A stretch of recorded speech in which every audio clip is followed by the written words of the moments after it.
1. The Watch and the Comb. Once upon a time, there lived a very poor man with his wife. One day, his wife, who had very long hair, asked him about getting a new comb to use. The man felt sad because he couldn't afford to buy her anything. He didn't have enough money to buy a new comb since what he earned was only enough to cover their daily meals. He even hesitated to fix his old watch that had a broken strap. Knowing this, his wife never nagged or questioned him about it. One day, while on his way home from work and passing a watch shop, he decided to sell his old watch. With the little money he got, he bought a new comb for his wife. He returned home in the evening and presented this small gift to his wife. However, he was surprised to see his beloved wife with short hair. She had sold her hair and bought him a new watch. Tears rolled down both their cheeks as they hugged and cried in happiness. Although life was tough, they had each other's love and support. That was the most precious gift they had received from above. 2. The Wound. Once there was a boy who had a bad habit of losing his temper easily. One day his father gave him a bag of nails and told him, "Every time you get angry, run to the backyard and hammer a nail into the wooden fence." On the first day, the boy hammered 37 nails into the fence. Over the next few weeks, he learned to control his anger, and the number of nails he hammered each day gradually decreased. He realized that controlling his anger was easier than hammering nails into the fence. Eventually, there came a day when he didn't lose his temper at all.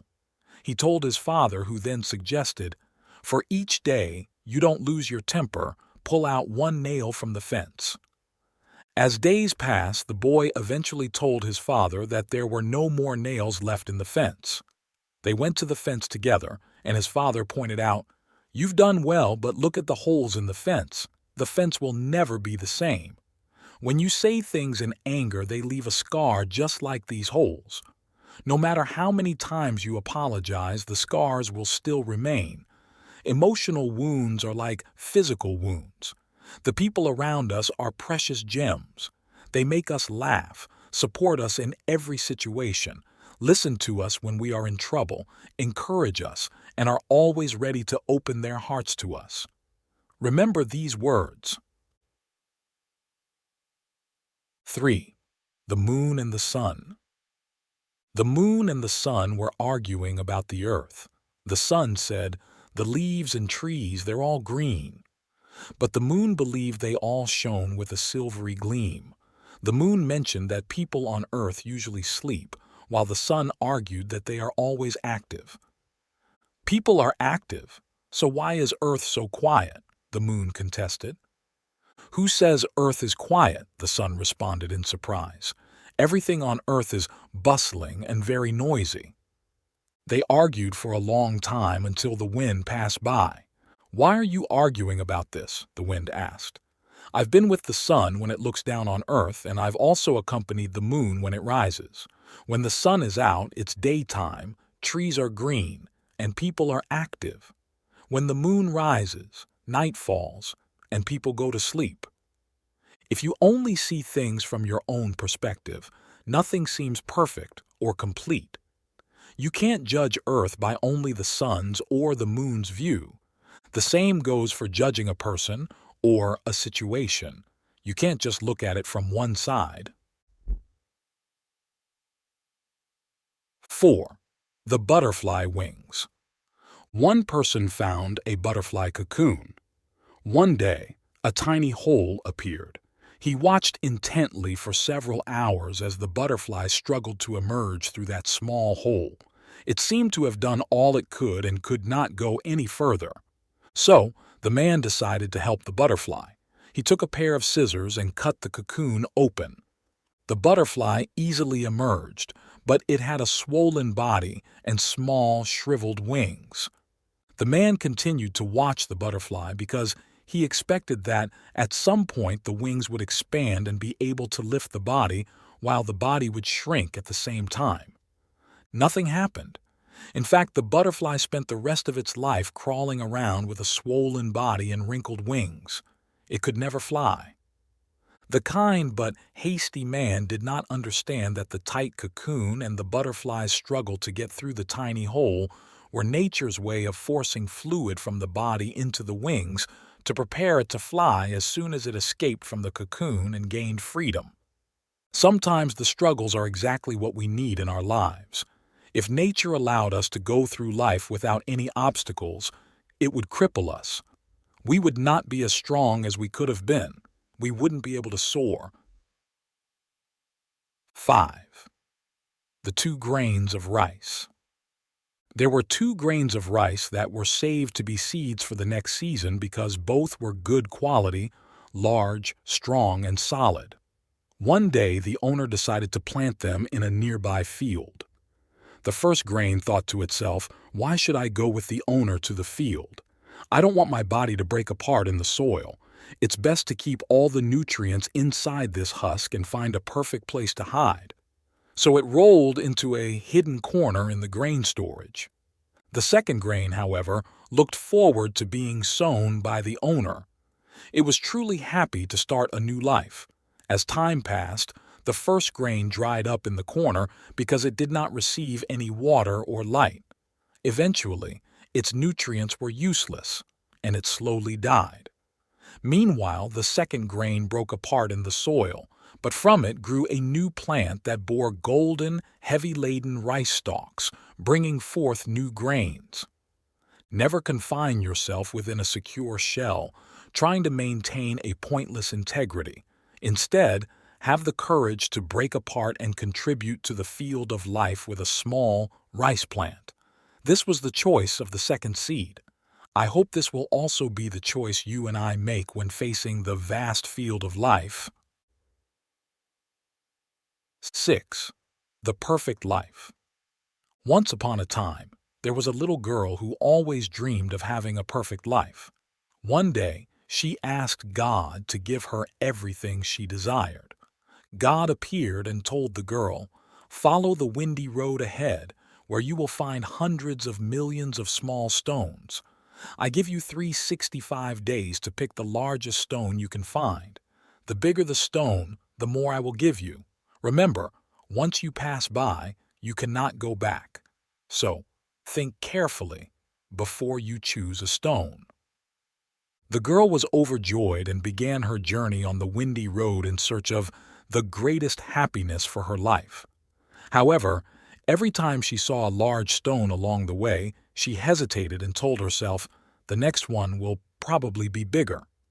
Days, weeks, and months passed, and as she neared the end of the road, she realized she no longer had enough time or opportunities to pick a large stone. So, she had to settle for a small stone by the roadside. Life is just like that. We are always in search of a perfect partner, a perfect job, a perfect house, a perfect car. And we never realize how much time and opportunity we are wasting.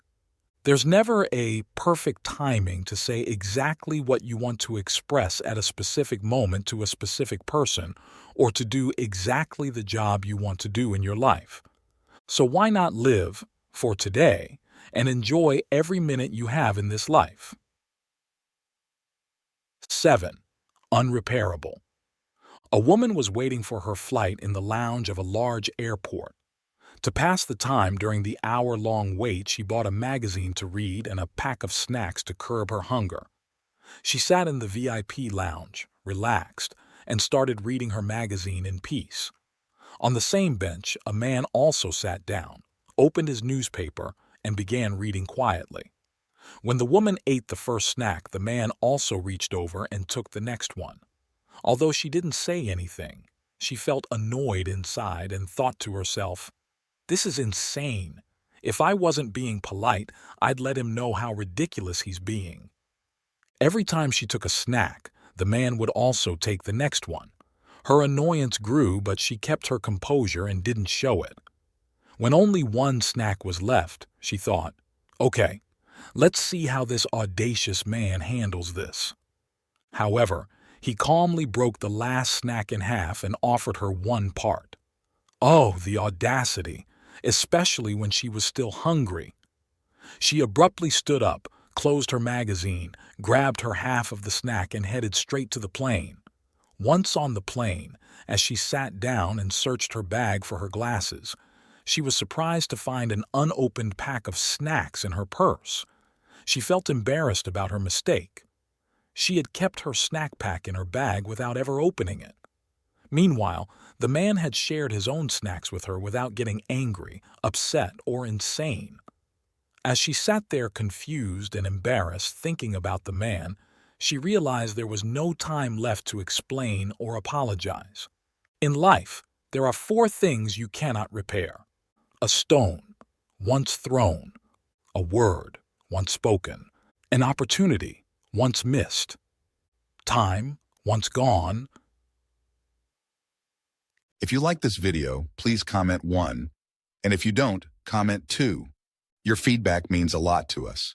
Thank you for your valuable time. 8. $2.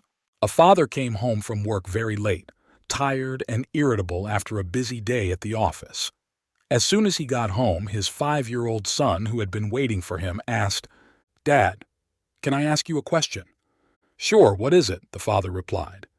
"Dad, how much money do you make an hour?" "That's none of your business. Why would you ask such a thing?" the father responded impatiently. "I just want to know," the child pleaded. "If you must know, I make $2 an hour." "Oh," the little boy hesitated. "Can I borrow $1 from you?" The father was very upset. "If the only reason you want to know how much I earn is so you can borrow money to buy some silly toys, then go straight to your room and go to bed. Think about why you're being so selfish. I work hard all day, and I don't have time for this." The boy quietly went to his room and shut the door. The father sat down, growing even more upset as he thought about his son's question. An hour later, having calmed down, the father thought maybe his son needed the money for something important and felt he had been too harsh. He went to his son's room. "Are you asleep?" "No, Dad, I'm awake," the boy said from his bed. "I've been thinking, and maybe I was too harsh. Here's $1 for you." The boy took the dollar and then reached under his pillow, pulling out some more crumpled bills. Seeing that his son already had money, the father grew angry again. As the boy neatly arranged his money, the father grumbled, "Why do you need more money if you already have some?" "Because I didn't have enough yet," the child exclaimed joyfully. "But now I do. Dad, here's $2. Can I buy an hour of your time?" 9. 2 friends. 2 friends were walking through a desert. During their long journey, they talked and eventually got into a heated argument. Unable to stay calm, one friend slapped the other. The one who was slapped felt hurt but said nothing. He quietly wrote in the sand, "Today, my best friend slapped me in the face." They continued walking until they found an oasis, where they decided to stop and cool off in the water. The friend who had been slapped slipped into a mud pit and started sinking, but his friend quickly rescued him. After recovering, the nearly drowned friend carved into a rock, "Today, my best friend saved my life." The other friend was surprised and asked, "Why did you write on the sand when I hurt you, but carve on a rock now?" The answer he received was, "When someone hurts us, we should write it in the sand where the winds of forgiveness can erase it away. But when we receive something good from someone, we must carve it into stone where no wind can blow it away." We should learn to write our pains in the sand and carve our joys and happiness onto stone to last forever. 10. Priceless. A farmer had some puppies he needed to sell. He set up a sign advertising the puppies and hammered it into a post on his fence. As he was driving the last nail into the post, he felt someone tug at his shirt. Looking down, he saw a little boy. "Excuse me, sir," the boy said. "I want to buy one of your puppies." "Well, that's fine," the farmer said as he wiped sweat from his neck. "These puppies come from good parents, so they aren't cheap." The boy hung his head for a moment, then reached deep into his pocket and pulled out a handful of change. I have 39 cents. Is that enough to just look at them?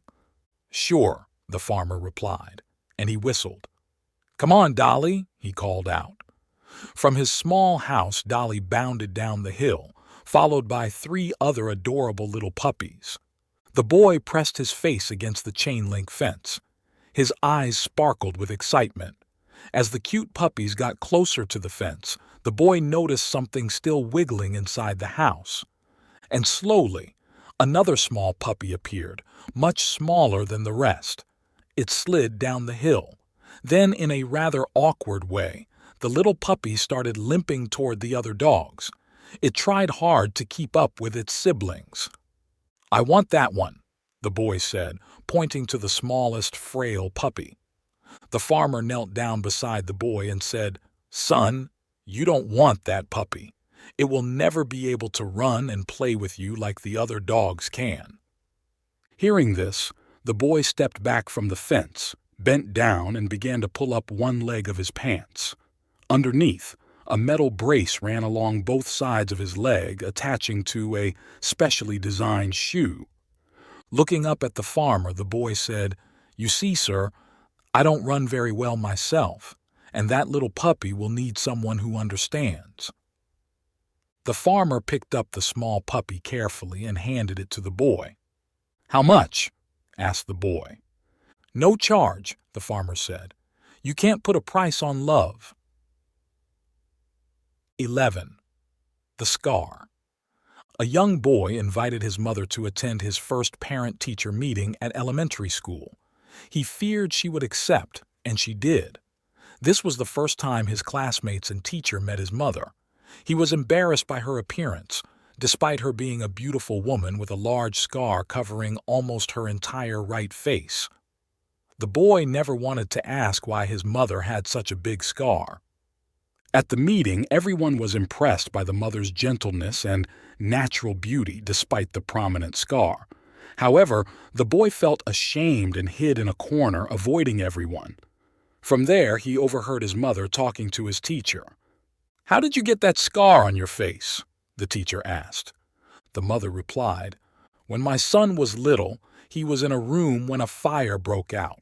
Everyone was too scared to enter because the flames were too high, so I ran inside. As I reached him, I saw a beam falling towards him, and I quickly covered him with my body. I was knocked unconscious, but fortunately, a firefighter saved both of us. The mother touched the wrinkled scar on her face. This scar is permanent, but I have never regretted what I did. Hearing this, the boy ran out from his hiding spot towards his mother, tears streaming down his face. He hugged her and felt the depth of her sacrifice for him, holding her hand tightly for the rest of the day. 12. The Bill. Peter is the son of a grocery store owner at the top of the street. He often visits his mother's store to play. Every day, the store handles numerous bills for payments that need to be settled or sent to customers. Peter's mom usually tasks him with taking these bills to the post office. Gradually, handling these tasks made him feel like a little businessman. One day, Peter thought, I should write a bill for Mom, detailing the costs she should pay him for his daily help. The next morning, his mom received the bill stating, Mom needs to pay her son Peter the following: transporting items home, 2 coins. Delivering letters to the post office, 1 coin. Helping clean the garden, 2 coins. Being well behaved all week, 1 coin. Total, 6 coins. Peter's mom didn't say anything. At dinner, Peter found 6 coins under his dinner plate. He was delighted. Just as he was about to put the money in his pocket, he noticed another bill attached, with him as the recipient. He was surprised. Peter owes his mom for the following: living 10 years in Mom's happy home, 0 coins. Expenses for living, eating, and education over 10 years, 0 coins. The money Mom spends caring for Peter when he is sick, 0 coins. Having a loving mom to take care of him till now, 0 coins. Total, 0 coins. Peter read the bill over and over, his face turning red with remorse. After a while, he went to his mom and cuddled into her arms, gently placing the 6 coins back in her pocket. Home. 13. Why do women cry? When God created women, He made them truly unique. He gave them strong shoulders to carry the weight of the world, soothing hands to shield love, and incredible strength to bear children. To manage such heavy responsibilities, He also gave them tears to shed whenever needed, and this is their only weakness. A little boy asked his mother, "Why do you cry, Mom?" She replied, "Because I am a woman." "I don't understand," the boy exclaimed. The mother hugged him tightly and said gently, "You might never fully understand, but that's just how it is." As time passed, the boy asked his father, "Why does Mom cry?" "All women are like that, my son," the father smiled and answered. The boy grew up, and even as a man, he often wondered, why do women cry? Eventually, he sought the wisdom of a sage. Upon hearing the question, the sage explained calmly, "When God made women, He made them remarkable. He gave them strong shoulders to carry the weight of the world, soothing hands to shield love, and incredible strength to bear children. He gave them courage to nurture and care for their families, friends, and loved ones even when everyone else seems to give up. And even through immense hardship, they never complain. He endowed them with love to cherish their children in every aspect of life, even when their children cause them pain. He endowed them with strength to care for their husbands, built from the ribs of men to protect their hearts. He gave them wisdom to know that a good husband will never hurt his wife, understanding the endurance of a woman who is always there behind every success of her husband. To manage such heavy responsibilities, He also gave them tears to shed whenever needed, and this is their only weakness. When you see them cry, tell them how much you love them, and if they still cry, comfort their hearts. 14. Change. Once a frog was placed in a pot of cold water. The pot, uncovered, was then set on a stove. At first, the water was still cold and the frog didn't react. Gradually, the water warmed up, but the frog didn't notice the change. Why? Because the temperature of the water increased so slowly that the frog became accustomed to it. As time went on, the temperature of the water continued to rise, yet the frog still didn't pay attention because the increase was so gradual. By the time the water started boiling, the frog began to feel uncomfortable, but by then, it was too late. The frog ended up being boiled in the pot. This is a classic story about change. Since the water heated up gradually, the frog didn't notice it and eventually died in the boiling water. Suppose, if the frog had been put into already hot water, it would have immediately tried to jump out. Life is similar for us humans. We get used to our daily routines and are often resistant to change or even afraid of embracing something new. However, life changes daily, and if we don't pay attention, it might be too late. When we do face a sudden, clear change, we panic, we fear. Can we handle the change then? Can we accept it, or is it too late by then? Always be ready for change. Carefully observe what is happening around you. Face and accept the changes happening so that you can adapt appropriately. 15.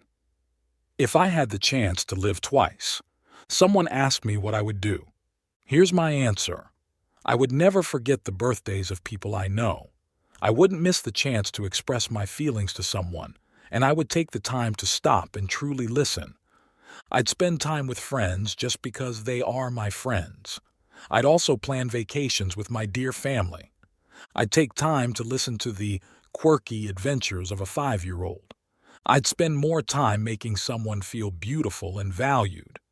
I'd lie back on a hill with lush green grass and listen to my own laughter. I'd share my feelings with those who love me. I would cherish every little thing in a day: a morning hug, a smile from a stranger, a dinner with family, a smile during a wrong number call. If life could be lived twice, I'd define my outlook on life so I wouldn't have regrets, and I would let the people I love know about it every day. I would not let time pass without letting my loved ones know they are an important part of my life. Living fully in every moment is a way to remember that nothing and no one in your life is trivial. If you find these stories inspiring and they motivate you to take action, please comment 9. If not, comment 0. Your feedback means a lot to us. Thank you for your valuable time. 16. The Tale of the Little Duck. Long ago, there was a little white duck who walked alone on a moonlit path. Tired but determined, it had a long-held dream to understand why ducks had such short wings.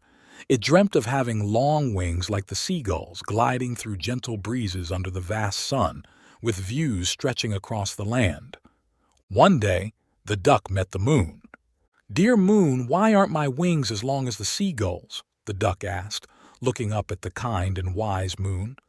The moon looked gently at the duck and said, "Seagulls spend their days over the vast sea, but you live comfortably on land so you don't need long wings." But the duck was not satisfied. It didn't want its stubby little wings. It wanted longer ones. So, it pleaded, "But I want long wings. Can you help me, moon?" After a thoughtful pause, the moon nodded. From the high heavens a beam of shimmering light fell on the duck, and soon its short wings transformed into long white ones. The duck flapped its new wings excitedly, admiring this great achievement. Suddenly, a cold wind carrying the salty sea air made the duck wobble. It quickly flapped its wings to fight against the fierce wind. And so, the wind kept blowing, and the duck kept flapping, driven towards the endless ocean covered in perpetual blue. Tired and hungry, the duck wanted to give up. It realized that a life of comfort with short wings was better than struggling continuously with long wings. Sometimes in life, people wish for wings to fly freely, but not everyone understands if those wings are truly useful. Having wings also means carrying a burden. If we persist through hardships, we can overcome them. 17. Life isn't as bad as you think. Once, there was a poor man living with his wife, 5 sons, and a daughter-in-law in a small, damp, old wooden house. The lack of space and constant struggles made him feel miserable. One day he decided to seek advice from a wise man.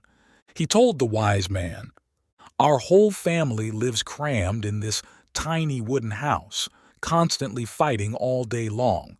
Living like this feels like hell. I just can't stand it anymore." The wise man asked what he had at home. The man replied that he only had a cow, a mountain goat, and some chickens. The wise man then said, "Just follow my advice and things will get better."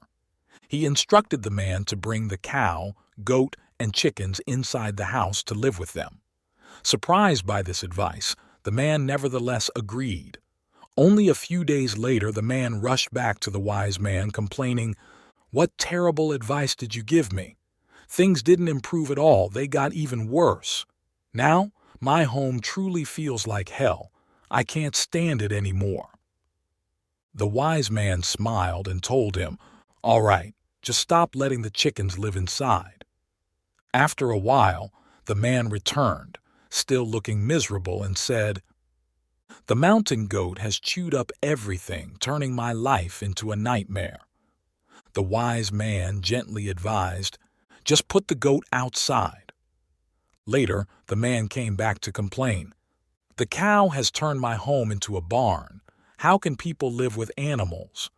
The wise man suggested, "Then go home and let the cow live outside." A few days later, the poor man returned, this time with a cheerful face. He said to the wise man, "Thank you for helping me find a sweet life. Now, All the animals are outside, and my small house feels quiet, spacious, and clean. I am so happy. Circumstances might not always be as you wish and can seem pretty bad at first, but there are many things in life that are far worse. So don't get too down or distressed no matter what happens. Stay positive, and you'll see that life is truly beautiful. 18. Facing pain calmly. After a fire, two brothers from the Lai family were found among the ruins. They were the last survivors of the accident. Although they escaped death, the fire unfortunately burned their faces. They were quickly taken to the hospital for treatment. The older brother often complained to the doctor, "I got burned and now look like this. How will I face people tomorrow? How will I support myself? Living is harder than dying." In contrast, the younger brother advised him, "We are the only two survivors of this accident, so our lives are extremely valuable and our lives still have much meaning." After being discharged from the hospital, the older brother lived daily haunted by the fire and felt inferior due to others' ridicule. Gradually, he lost faith in life and no longer had the courage to continue. Eventually, he took his own life. Meanwhile, the younger brother constantly reminded himself, "My life's value is greater than anything." No matter the mockery or cold treatment from others, he endured, held his head high, and bravely continued living. One day, while delivering goods for a customer, he noticed someone on a nearby bridge. Sensing something wrong, he stopped his vehicle and ran over. Before he could reach him, the young man jumped into the river. Without thinking, the younger brother also jumped in and saved him. It turned out that the young man was very wealthy but overwhelmed by heartbreak, had attempted suicide.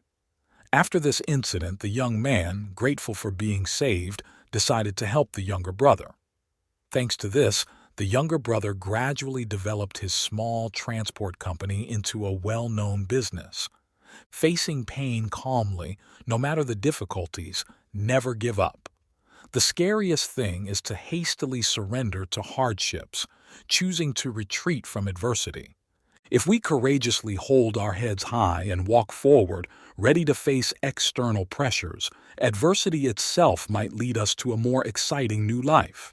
Facing pain calmly, no matter the difficulties, never give up. The scariest thing is to hastily surrender to hardships, choosing to retreat from adversity.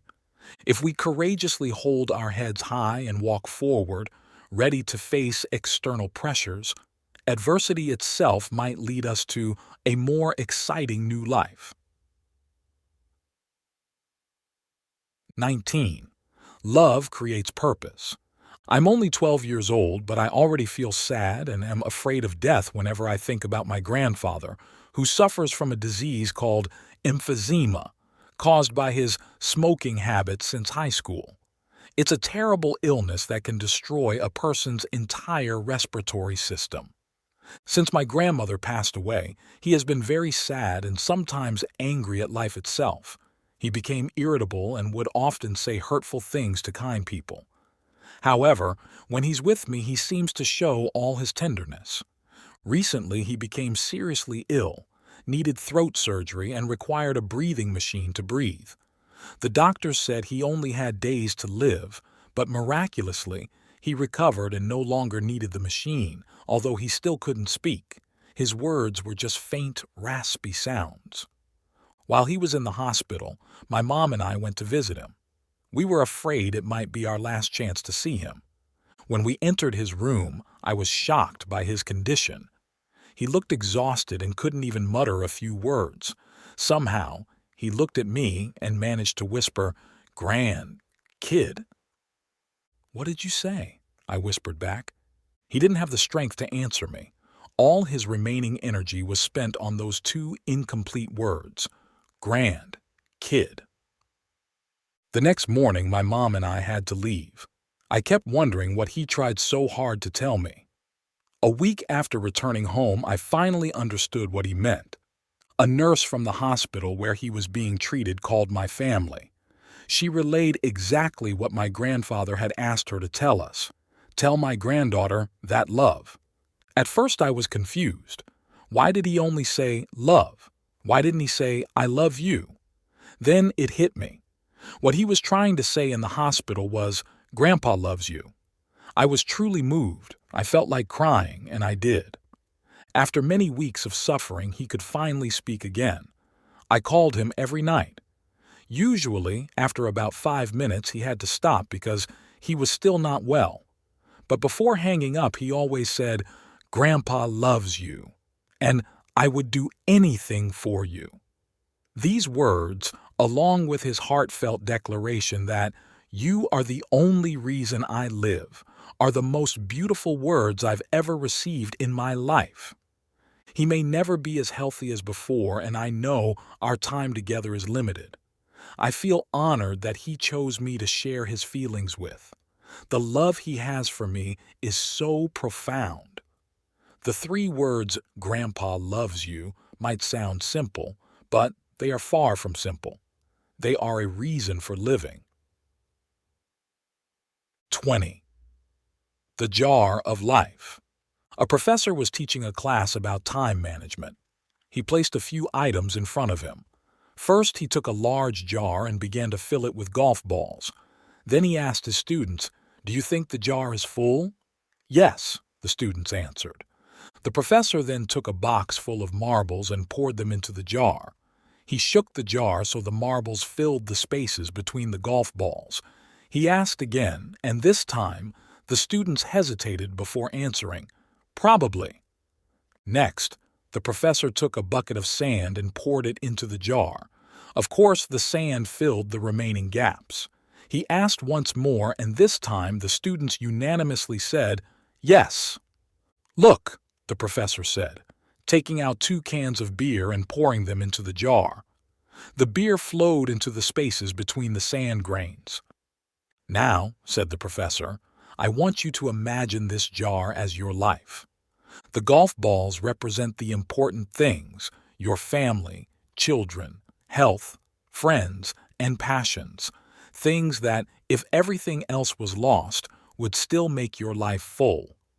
The marbles are the other, less important stuff, your job, house, car, and the sand is everything else, the small stuff. If you put the sand in first, he continued, there is no room for the marbles or the golf balls. The same goes for life. If you spend all your time and energy on the small stuff, you will never have room for the things that are truly important. Prioritize the things that really matter first. Spend time with your children, get health checkups, have meals with your family, do what you enjoy. Once you've done all that, there's still time for the little things like cleaning the house or fixing things, so always put the golf balls in the jar first. As the professor paused, the classroom was silent. Then a hand went up and a student asked, Professor, what does the beer represent? The professor smiled, pleased with the question. A good question. The beer, he said, is to remind you that even when you think your life is full and busy, there's always time for a couple of beers. Whenever you find yourself with too many problems to solve and 24 hours in a day isn't enough, think of this jar. Put the golf balls in first. And don't forget the beer. 21. Trying in small things. After graduating from college, a student went to Shenzhen to look for a job. He spent a whole week going from place to place without any luck, and unfortunately got his wallet stolen on a bus, losing all his money and identification. Starving and cold, he resorted to scavenging through trash to get by. One day, while digging through garbage, he felt someone watching him from behind. Turning around, he saw an elderly man who handed him a business card. Our company is hiring. Why don't you check it out? The next day, the student went to the address on the card. He arrived to find a bustling scene with 50, 60 people waiting in a room, many dressed in formal suits. Feeling intimidated and out of place, he almost left but decided to stay and wait. When he showed the business card to the hiring manager, she shook his hand and congratulated him. "Congratulations, you're hired. This is our CEO's business card. He instructed us to hire any young man who comes with this card." Thus, without any interviews, the student was hired at the company. Due to his diligence, he was later promoted to vice president. "Why did you choose me for the job?" he asked the CEO during a casual conversation. "Because I understand people's potential, and I saw that you were a rare talent," the CEO replied, with a mysterious smile every time. Years later, as the company continued to grow, the CEO had to move to invest in a new city. Before leaving, he entrusted the young man with handling all the affairs at the old plant. On the day of their farewell, sitting across from each other in the airport's first-class lounge, the CEO said, "You probably still wonder why I chose you. That day, I saw you picking trash and observed you for a long time. I noticed that after you took what you needed, you carefully placed the rest back in the bin. I thought, anyone who handles small tasks so meticulously despite difficult circumstances deserves an opportunity. Besides, someone who is careful even in minor matters is bound to succeed in life." If you like this video, please comment 1. And if you don't, comment 2. Your feedback means a lot to us. Thank you for your valuable time. 22. Live so you can be proud of yourself yesterday. Life is full of things that keep our minds busy thinking and calculating. The past pulls at us with regrets and longings, making us wish we could go back. The present is restless and tumultuous, swirling us in circles. The future is uncertain, teasing us with doubts about what will come. After all, what will happen and how it will happen is unknown to everyone. Tomorrow may seem close, but it still feels incredibly distant. We can't be sure of what fate holds for the next day, but at least everyone can write their own lines of memory for tomorrow. This might sound like a fantasy, something impossible, but living in the present means we are creating memories for tomorrow daily.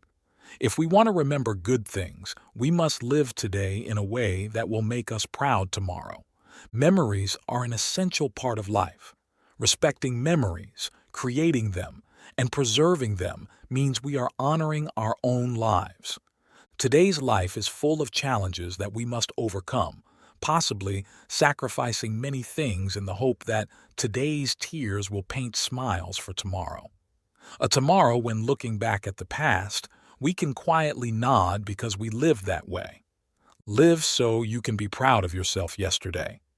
Youth only knocks once in a lifetime, even if later you desperately want to break through the walls of time to grasp every second of those passionate years. Today, we have many relationships around us and we want to gather them all, not just spread them thinly. Everyone wants to leave a small but bright memory in others' hearts so that when they think of us, they long for a reunion. Time moves on without looking back or pausing for anyone to live those irreplaceable moments. The rain of youth, a rainstorm that, even if it makes us cold, everyone should experience at least once. Then, at some point, we manage to marry someone, have children, and we try to provide a peaceful childhood so that in the future they will remember today just as we want. After all, we can't bring tomorrow to our children, but we can write good memories in their souls.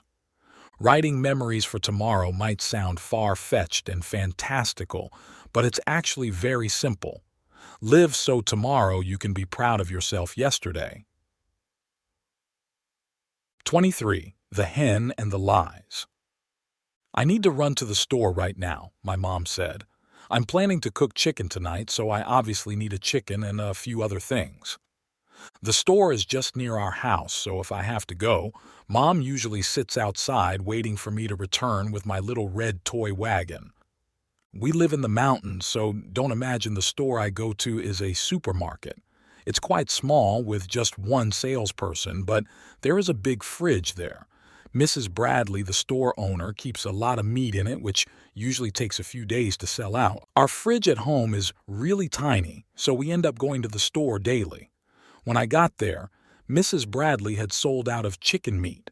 So she ran to the back and brought out a live hen. She put the hen on the scale, and the hen kept clucking and blinking rapidly. It felt like it was staring right at me, crying out, "Help!" I asked Mrs. Bradley, "What should I do now?" "Just butcher it and take it home for your mom," Mrs. Bradley replied casually. That's when my first lie slipped out. "No, that won't work. My mom said not to butcher it. She wants to buy a live chicken." I swallowed the lie, which felt bigger than a chicken egg, and tried to appear nonchalant. Mrs. Bradley looked at me skeptically. "Your mom? She doesn't even know how to butcher a chicken." The next lie came more easily. "My grandma is coming over tomorrow, and we'll cook the chicken then. If it's prepared now, it won't be good anymore."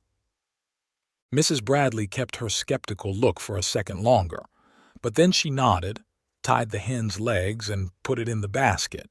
Then she added a few more items I needed into my little red wagon for me to pull home. I was excited going home, holding the basket tightly in one hand and pulling the wagon with the other. My mom was waiting at the door. As I approached the house, she stood up suddenly. "My goodness, what's with Mrs. Bradley today? She must know I can't butcher a chicken. What am I supposed to do with a live chicken?"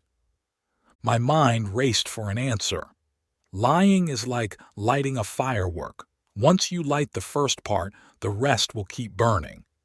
So I replied, "She was about to close and was really busy, Mom. She had no chickens prepared and didn't have time to butcher this one. She said Dad would help." My mom then started giving me that same skeptical look Mrs. Bradley had. I couldn't look her in the eye, so I just let the hen out. Mom asked, "Do you really think your dad has ever butchered a chicken, or any animal for that matter?" "If neither Dad nor Mom can do it, we'll have to keep her," I said, relieved. "I'll take care of her, Mom." Mom sighed and went to the kitchen to get some corn. "Mrs. Bradley's closed now, so we probably can't buy anything else for it to eat. We'll just have to make do with this for now." I couldn't believe that I ended up keeping that hen for the next 8 years. And every time I had to clean the coop, which my dad built, a chore I absolutely hated, I reassured myself that it was the price for my lies. And Dad even composed a thank you prayer to say before meals, like this: "Thank you for the food we eat daily, and most of all, thank you for the hen in the backyard who eats better than we do." 24. A meaningful mistake. A few years ago, we had a lab puppy named Blue that we adored. However, due to our busy schedules with work and school, it was clear that Blue wasn't getting the care he deserved. Reluctantly, we decided to find him a new home that could offer him more attention. I asked around at church and worked to find a suitable family for Blue. A colleague told me her friend, whose pet had recently passed away, was looking to adopt another dog. I knew this family. The husband's name was Frank, and his wife, Donna, was a doctor at the local hospital. According to my colleague, their kids loved dogs and missed their recently deceased pet a lot. It seemed like a perfect match for Blue. I called Donna, and she was thrilled to take Blue. We arranged for my husband to drop off Blue at their house the next day, a Friday. Frank gave my husband their address, 412 Adams Street, and mentioned he'd be home all day fixing the roof, advising him to look for ladders in the yard as a landmark. The next morning, my husband placed Blue in the car. Our goodbye was bittersweet, knowing Blue was going to a great home. Donna and Frank lived about an hour away near a big town. My husband found the house with the number 412 clearly visible and a ladder in the front yard. Holding Blue, he walked up to the door and knocked. No answer. After waiting, he knocked again. A man from the next yard asked, "Who are you looking for?" "Frank," my husband replied. "Oh, he's at the hospital," the man said. "I don't know when he'll be back." Annoyed, My husband wondered if Frank had to take Donna to work. He couldn't wait around because he had another appointment. On Monday at work, my colleague asked if I had changed my mind about giving Blue away. Surprised, I said no, and explained that a neighbor had looked after Blue until Frank returned. "But Frank was home all day," Donna insisted, "and I didn't hear anything from the neighbors." It turned out my husband had gone to the wrong house, the 412 on the next street, confused by multiple ladders out due to a recent storm. Could it be another man named Frank lived there? We drove to check on Blue. We found the house and knocked. A man in his 60s, red-faced, answered. When we explained we were looking for the puppy we'd left last week, he said, "Oh, you mean the puppy Frank ordered?" Realizing the mix-up, his face fell. I asked if something was wrong. "The puppy's fine, actually great, but I hope you're not thinking of taking him back," he said seriously. He explained that last Friday his neighbor Frank had been hospitalized for a heart attack and didn't make it back. His family was devastated, so he didn't want to bother them until things settled. Yesterday he had taken the puppy over. When he knocked, Frank's eldest daughter opened the door, took the puppy into her arms, and burst into tears. Seeing how much it meant to her, we knew we couldn't take Blue back. The man nodded. Sometimes things just find their way to where they're meant to be. I guess the puppy was meant to be here after all. 25. My hero. As a teenager, I suddenly realized that I looked nothing like my dad. He had thick, reddish-brown hair that was quite unique, while mine was sparse and a dark blonde. His eyes were a sharp blue-green, whereas mine were a pale brown.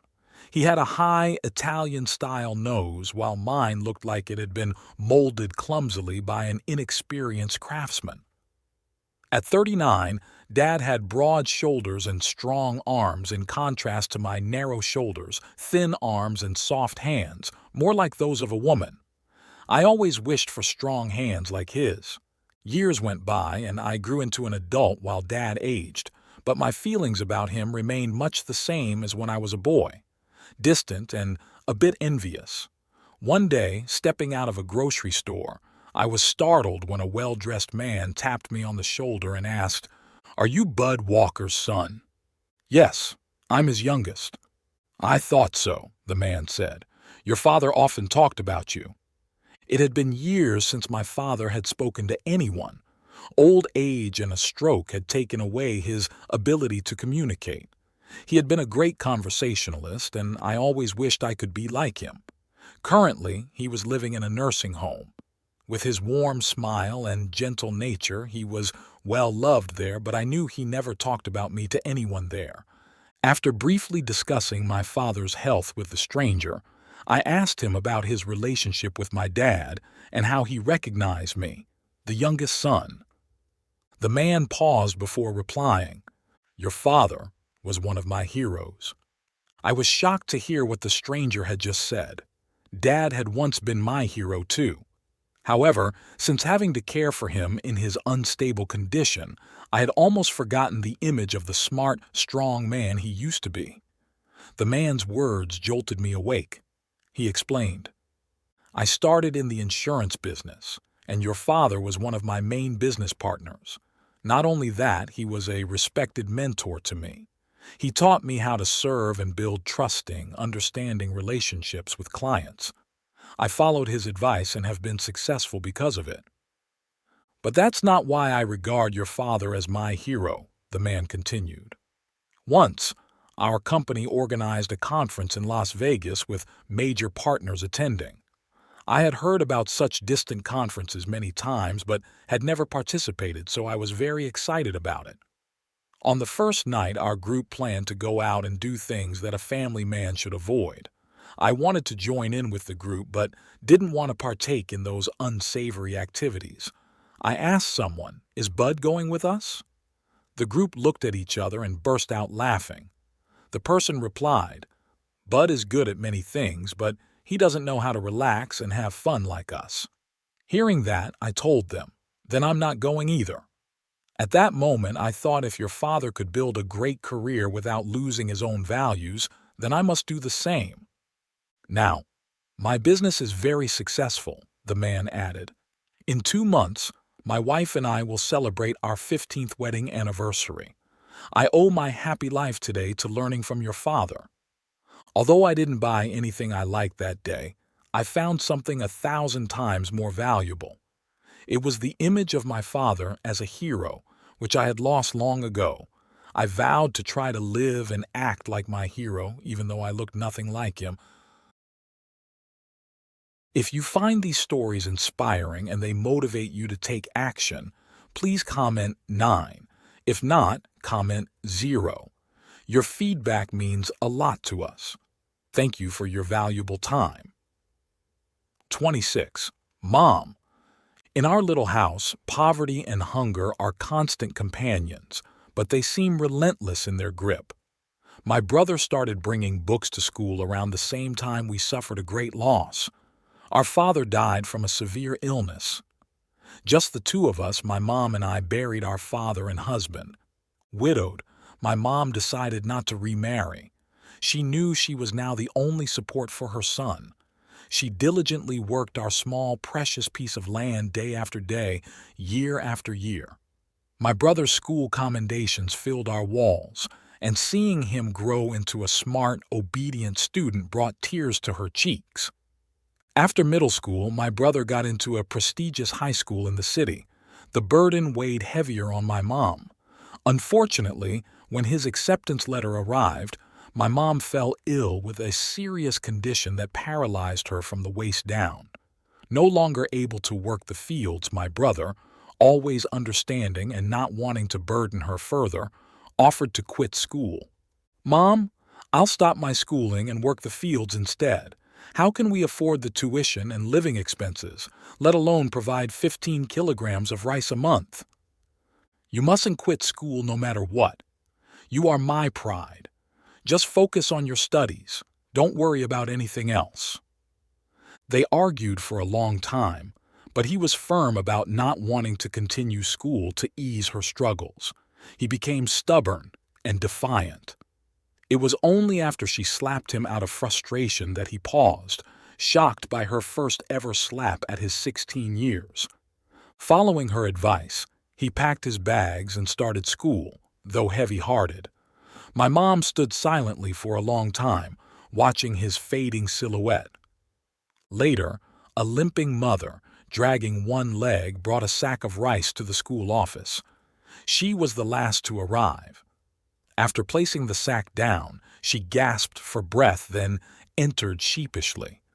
The school administrator told her, "Weigh it and open the sack for me to check." She carefully opened the sack. Upon seeing the mixed contents of white, brown, and moldy rice, along with corn, he frowned and said coldly, "I don't understand why parents buy such cheap rice for their children. Look at this mix. How are we supposed to cook this for the kids?" "Please accept it," she pleaded, revealing that she had collected it from begging around, unable to farm due to her disability. Her son wanted to quit school to help, but she insisted he stay in school to escape poverty. They were alone since her husband's early death. Moved by her effort, the administrator decided to accept the rice and inform the school of their situation, resulting in a scholarship for her son. By the end of high school, her son topped his class and got into the best university in the capital. During the graduation ceremony, while his name was called first, his mother stood in a corner, quietly beaming with joy. Interestingly, 3 rough-looking sacks were placed prominently on stage. Everyone wondered what was inside. The principal, touched, shared the story of the young mother's sacrifices to support her son's education. The audience was moved to silence. He then opened the sacks to reveal the rice she had collected, symbolizing her love and sweat. He invited the mother on stage, surprising everyone, especially her son. Amid applause, her son rushed to embrace her, tears streaming down his face, overwhelmed by her immense love and sacrifice. 27. The power of perseverance. One of the most uplifting things you can do is to define yourself, know who you are, believe in what you stand for, and understand where you want to go. Sheila Murray. Bethel. Joan Malinsky always dreamed of being on stage, hoping to bring moments of relaxation to people. Although she had some success in local talent competitions, her parents didn't quite trust her decision to pursue a career as a comedian. Joan's first performance in New York was at the end of summer at a club, attended by her parents. The act started with a funny song, but the audience's attention was as fleeting as when a dessert cart passes by their table. 300 people busily chatted away, paying no heed to the performer on stage. Feeling hurt and embarrassed, Joan patiently used all her skills to finish each segment. After a tepid "thank you," she ran into the kitchen, tears streaming down her face. Her parents were awkward but thought more of themselves than their daughter. This failure made Joan's father, Dr. Malinsky, firmly advise her to abandon her dream of the entertainment industry and pursue a more practical career. "But this is my life and I'm determined to live it to the fullest," Joan stubbornly declared. The argument ended with Joan leaving her family to move to New York City. She rented a place, scraped by day to day, and nurtured her dream by performing in variety shows. Her dedication eventually paid off, and she landed a job as a scriptwriter and performer on Candid Camera, a less-known show in California. Despite her efforts, she was never called by the right name by the producer, Alien Funt, who called her anything from Jerry, Jeannie to Jackie. One day she received a call from The Tonight Show, where she had applied for a small role. They wanted her to appear alongside Johnny Carson, the great comedian of the time. Citing illness to take a day off from Candid Camera, Joan seized this opportunity. On stage, she and Carson clicked immediately, even outperforming the script. At the end of the show, Carson excitedly shouted to millions of viewers, "Wow, she's hilarious! Watch her become a star!" The next day, Joan received numerous invitations to perform from across the country, placing her in the list of A-list comedians. Eventually, she quit Candid Camera, leaving Mr. Funt both angry and regretful. Munching on an old carrot, he said, "I think you've made a big mistake, Jill." That was the last time she was called by the wrong name. From then on, Joan Malinsky was always pronounced correctly. Far away at the horizon are my dreams and aspirations. I may never reach them, but I can look up, admire their beauty, trust in them, and try to change them. Louisa May Alcott. Never surrender to fate. If I could wish for a life without any obstacles, that would be tempting, but I would refuse because then I wouldn't learn anything from life. Allison Jones. The beginnings of 1993 seemed to signal it wasn't going to be a good year in my life.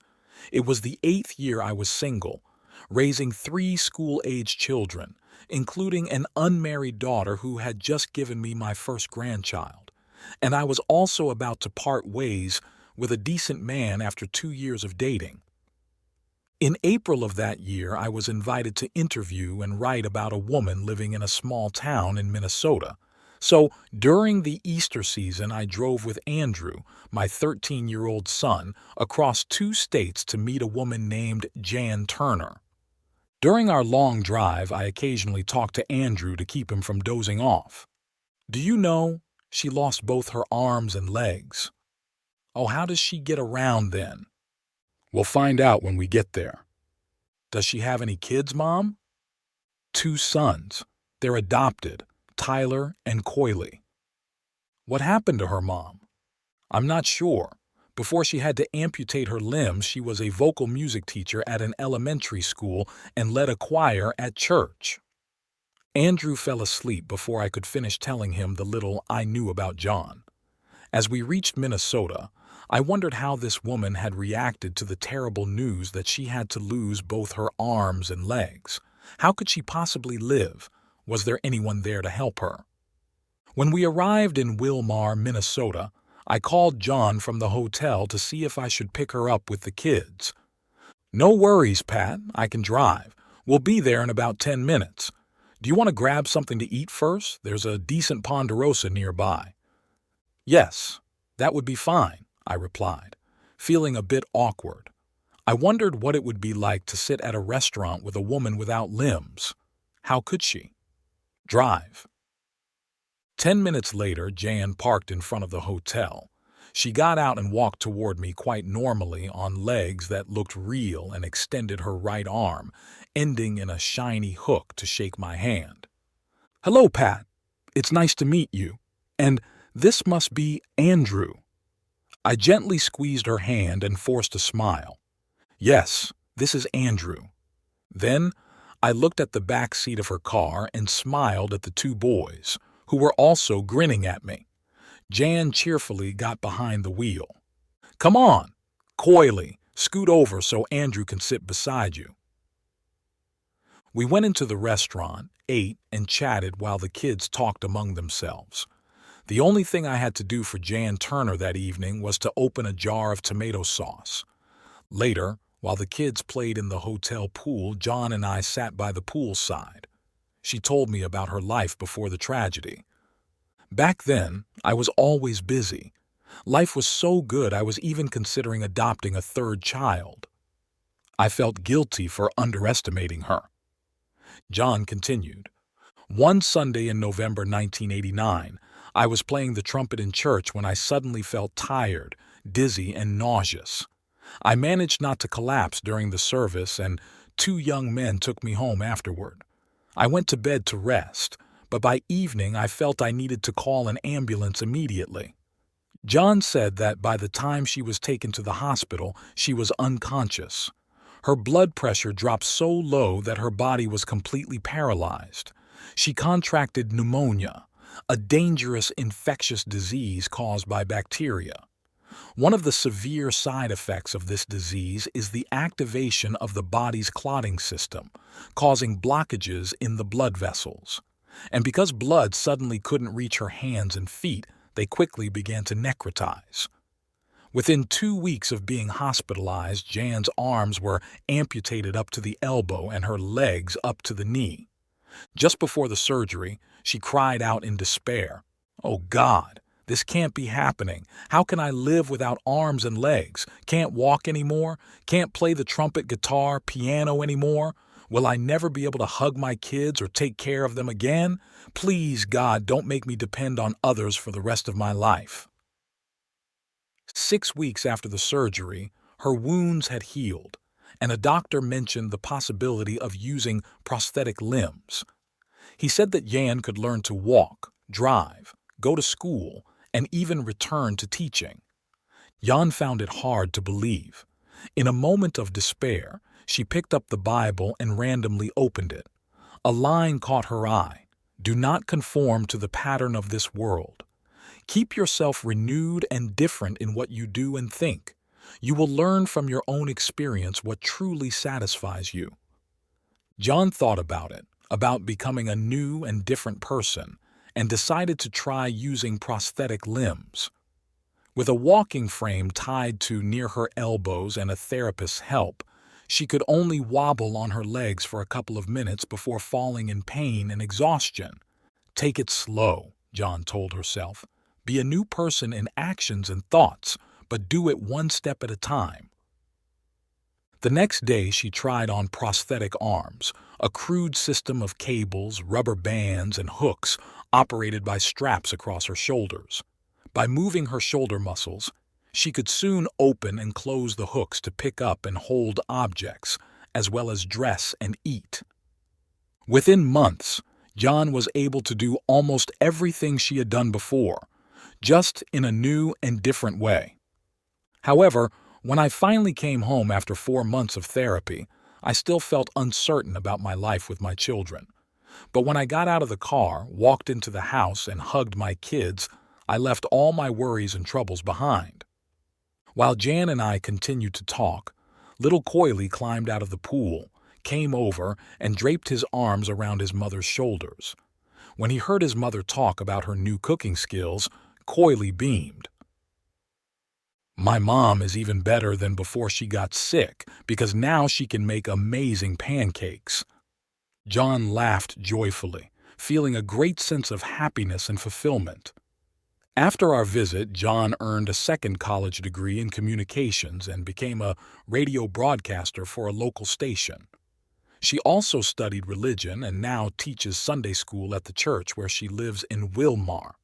John simply said, "I am a new and different person. I have triumphed through God's endless love and wisdom." Meeting John also changed me. I learned to thank God for everything in life that helps me become new and different, even though I had to work extra to ensure my kids continued their education, learn how to be a good grandmother for the first time, and bravely end things with a great but incompatible friend. John may not have limbs of bone and flesh, but she has a heart and soul more passionate than anyone I've ever met. She taught me how to embrace everything new and different that comes into my life with all my enthusiasm, to always feel the joy of being a winner. If you like this video, please comment 1. And if you don't, comment 2. Your feedback means a lot to us. Thank you for your valuable time. 28. I'm listening, honey. We all know the anxiety of getting a phone call in the middle of the night. That night, I was almost jolted awake by the ringing phone. As I picked up the receiver, my mind raced with thoughts of what could possibly be wrong. "Hello?" My heart pounded, my grip on the receiver tight, and I glanced at my husband who had just opened his eyes. "Is that you, Mom?" I could barely hear the whisper on the other line, but my thoughts immediately went to my daughter. As the desperate sobs of the young woman on the other end became clearer, I grabbed my husband's hand and squeezed tightly. "Mom, I know it's really late, but please, just let me talk first. I know you're going to ask. Yes, I've been drinking." I drove off the main road for a few miles and I took a deep breath, released my husband's hand and pressed hard against my forehead. I was still half asleep. I tried to focus, to fight off the panic. Something was wrong here. "And I'm really scared. I keep thinking how heartbroken you'd be if you got news that I had died. Mom, I want to come home. I know I was wrong to run away. I know how worried you must have been. I should have called you a few days ago, but I was afraid. I was so scared, Mom." The sobbing continued, pouring into my heart. I pictured my daughter's face, and my mind suddenly cleared. "I think—" "Don't. Please don't be mad at me. Just let me finish. I'm begging you." The young woman's voice sounded desperate. I stopped speaking and thought about what to say next. Before I could continue, she spoke again. "I'm pregnant, Mom. I shouldn't have gotten so drunk, especially now, but I was scared, Mom. I was so scared." The voice stopped, and I bit my lip hard. I knew my eyes were filled with tears. My husband whispered, "Who is it?" I shook my head.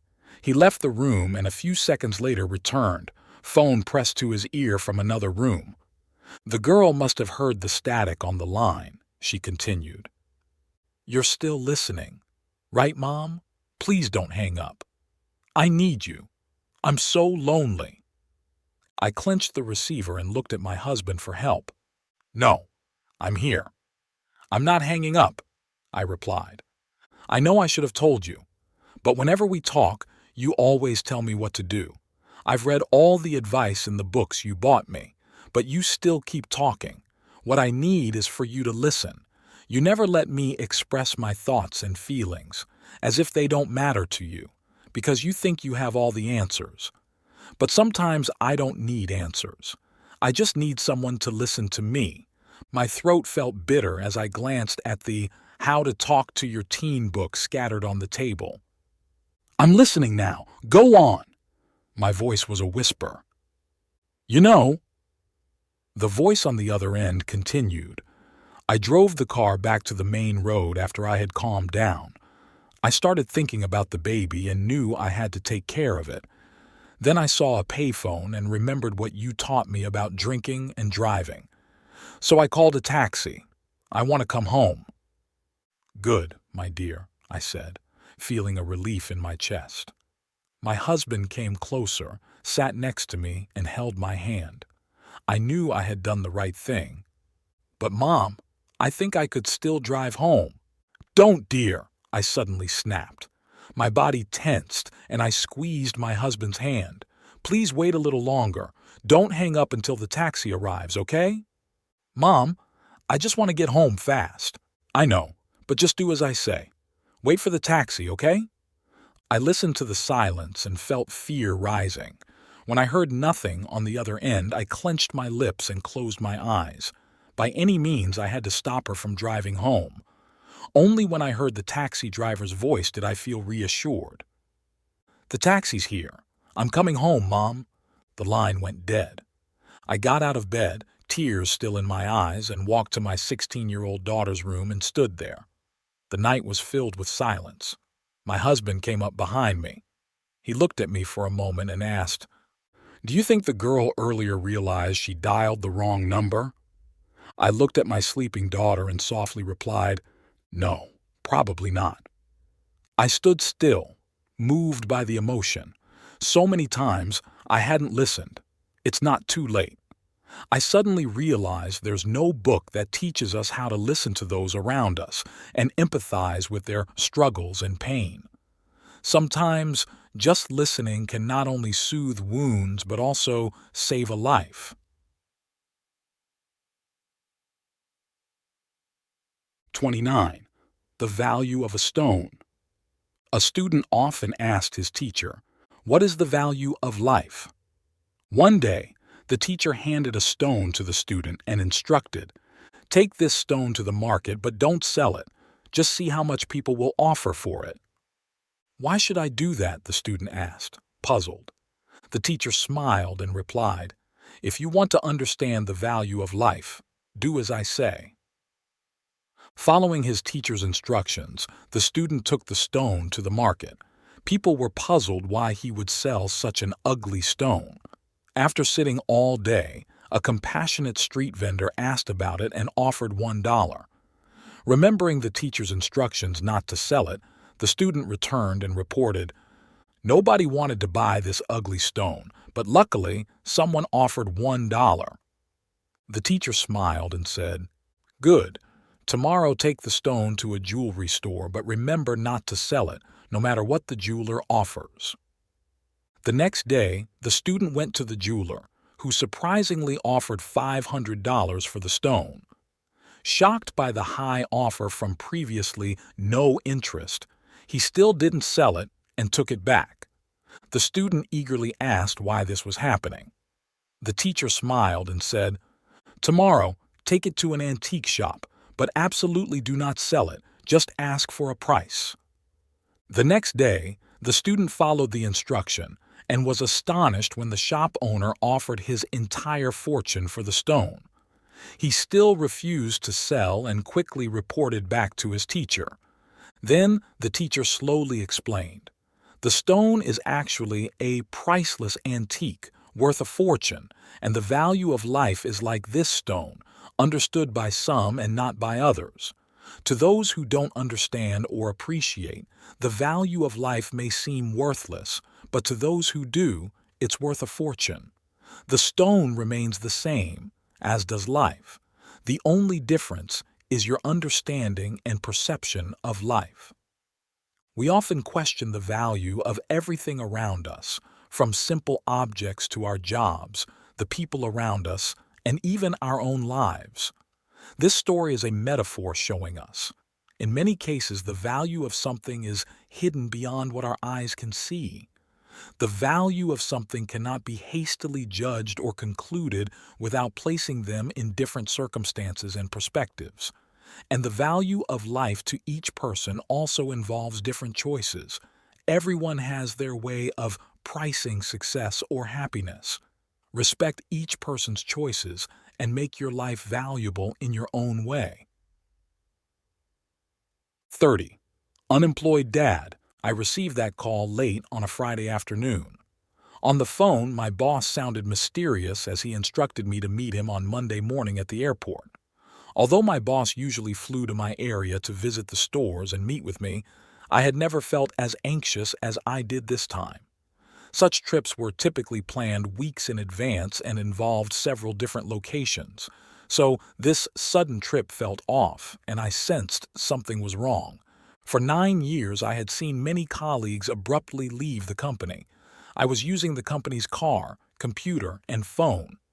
There was no need for them to risk the company's assets unnecessarily. Whether you call it downsizing, layoffs, furloughs, or firing, the result is the same. In just 48 hours, I was going to lose the job I had dedicated 9 years to, a job I had sacrificed so much for to ensure a good life for my wife and children. I pulled over to the side of the road and sat frozen. I wanted to cry, scream, and beg my boss not to fire me. I wondered how I would break the news to Amber, my wife, who had just given birth to our first child 3 months ago. That weekend was terrible. I couldn't sleep or eat. My stomach was in knots. Amber and I stayed up late planning for the future. We didn't have much savings, and we lived in a city known for its scarce job opportunities. I was genuinely scared. During those late-night talks, Amber gave me some great advice. It helped me not only get through the darkest days of my life, but also turn the worst things that happened into incredible opportunities. Keep your head up. Be proud of what you've achieved. Walk tall with your own value and leave with that spirit.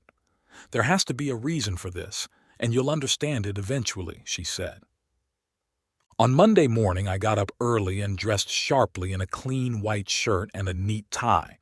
I prepared my documents, packed my name tag, spare car keys, phone, and other items into a large envelope. I arrived at the airport early, accompanied by my wife and daughter for moral support and to drive me home if I had to return the company car. There, I saw my boss approaching. My heart tightened as I stood up. My legs trembled as I followed him to a secluded table. I barely remember what he said, but once the verdict was out, everything proceeded like a mandatory process. I handed over all the company's belongings, shook my boss's hand, and thanked him for the opportunity to have worked there over the years.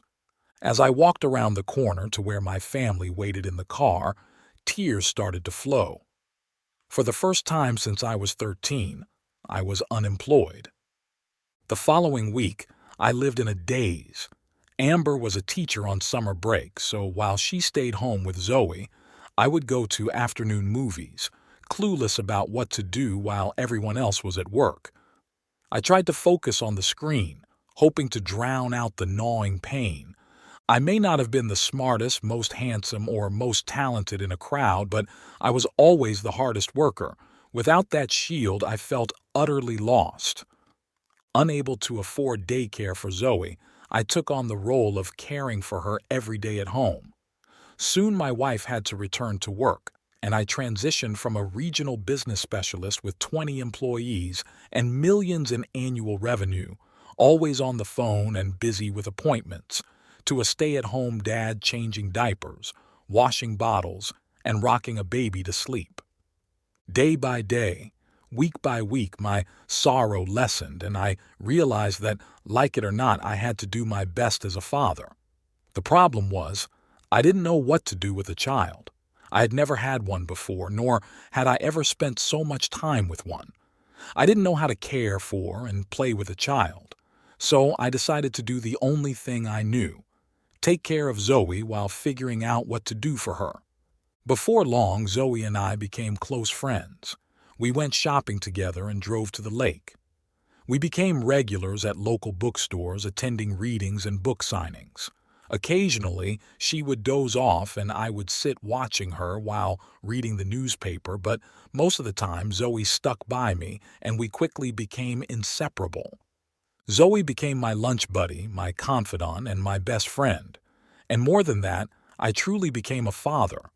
I wasn't just a biological contributor or a family provider. I was a real dad.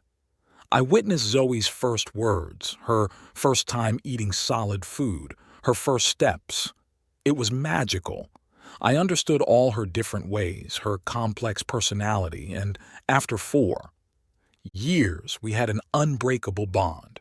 Although the corporate salary, company car, and other material benefits were gone, I felt no change in my life. What seemed like the darkest, most desperate situation, the one that challenged us financially the most, had transformed me into a new person. No job in the world was worth exchanging for time with Zoe, and with this new perspective, I finally had the courage to change careers and pursue my dreams. Now, I'm back to work. I do a job I love, something I've always wanted to do. Although the salary is never as high as before, deep down, I feel fulfilled, and the emotional bond with my daughter is something money can't buy. If you find these stories inspiring and they motivate you to take action, please comment 9. If not, comment 0. Your feedback means a lot to us. Thank you for your valuable time. 31. Sincerity, the highest form of wisdom. Wise people often win the favor of others and achieve success easily, so most people aspire to be wise from an early age. To achieve this quickly, some young individuals might try to please others by any means, including dishonesty and leading a double life. However, a wise sage believes that the highest form of wisdom is sincerity. Simply because sincerity is always the most cherished quality in life. People believe that an ugly truth is better than a beautiful lie.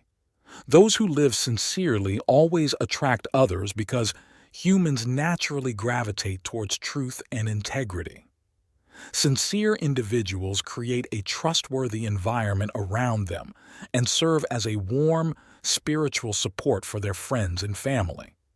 Being around them feels safe and peaceful, as there is no need for suspicion or fear of betrayal.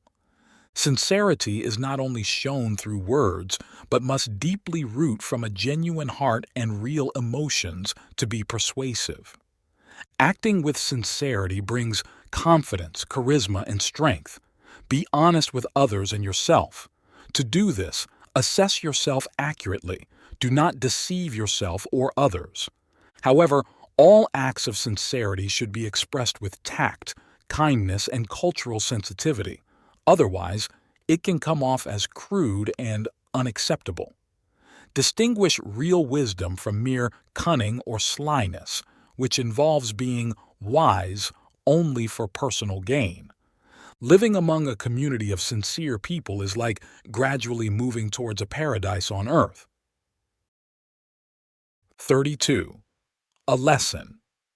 A little girl was surprised that her father wouldn't throw away the old car in their garage.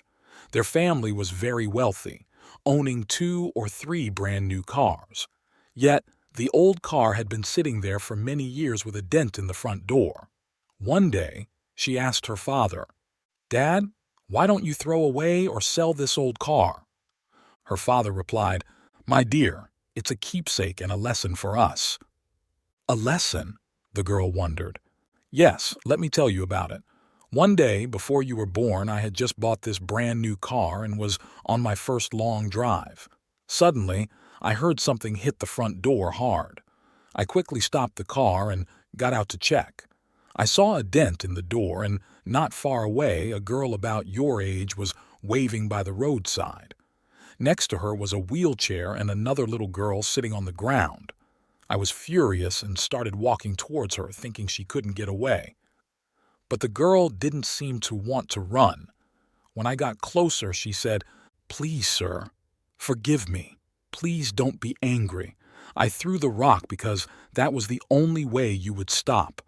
I'd been trying to signal for help for 3 hours to get my sister back into her wheelchair. I'm too weak to lift her. We had fallen.' I was stunned and quickly helped her lift her sister back into the wheelchair." This version retains the original meaning but uses simpler language and a cultural context more familiar to an American audience. 33. Living in the moment, letting go of yesterday and tomorrow. Today, There are 2 days of the week we shouldn't worry about. One day is yesterday, with all its mistakes, worries, sins, foolish shortcomings, aches, and pains. Yesterday is gone. All the money in the world can't bring yesterday back. We can't undo an action we've performed, nor can we erase words we've spoken. Yesterday is far behind us. Another day we shouldn't worry about is tomorrow, with its potential enemies, life's burdens, overflowing promises, and poor execution. Tomorrow's sun will either rise brightly or behind clouds, but rise it will. And until it does, we have no threats from tomorrow because it hasn't been born yet. So, there's only one day left today. Everyone has to struggle to live just for today. It's not really what happens today that drives people crazy. It's regret over yesterday and fear of what tomorrow might bring. 34. The Broken Bowl. In a certain city, there was a blacksmith who had only one son. He cherished his son immensely, as the young man had always been extraordinary, handsome and talented, a source of great pride to his father. One unfortunate day, the son was involved in a car accident. While he survived, he tragically lost both of his legs. Overcome with despair, he spent his days sitting dejectedly in his room, silently staring out the window. In a moment of intense suffering, he tried to end his life by taking sleeping pills. Fortunately, his father found him in time and rushed him to the hospital, saving him from a critical condition. The day after the son regained consciousness, the blacksmith brought him some food. Angered and frustrated, the son knocked the tray of food over and pointed to a broken bowl on the floor, saying, "Dad, why did you save me? My life is now like that broken bowl, forever beyond repair." The elderly father gently caressed his son's head, soothed him, and helped him to rest. Afterward, he cleaned up the mess on the floor, his eyes brimming with tears. A week later, when the son returned home, he noticed an iron bowl on his table, which puzzled him. "Do you know the origin of this iron bowl, son?" his father asked. What do you mean?" the son replied hesitantly. "It's the ceramic bowl from the other day. I put it in the furnace, added some iron, and recast it. Now it has become this iron bowl," explained the father. He continued, "Son, sometimes our lives can be like that broken bowl. But if we add the desire to live and forge it with willpower and then mold it with love, everything will be all right. No matter how much it gets struck or thrown, it will never break again." "Yes, Dad, I understand," the son responded. Then he reached out to embrace his father, and they both cried, moved by the profound lesson. 35. The Blind Boy. A blind boy was sitting by the roadside with a hat placed near his feet. He had a sign that read, "I am blind, please help me." At that time, there were only a few coins in his hat. A man walking by reached into his pocket, took out some coins, and dropped them into the hat. He then picked up the sign, turned it over to the other side, and wrote a few words on it. He put the sign back so that passers-by could read the new message he had written. After that, the blind boy's hat started to fill with more money. Now, more people than in the morning were giving money to the blind boy. That afternoon, the man who had changed the sign came back to check on the boy. The blind boy recognized the man's footsteps and asked, "Are you the one who changed the words on my sign? What did you write on it?" The man replied, "I just wrote the truth.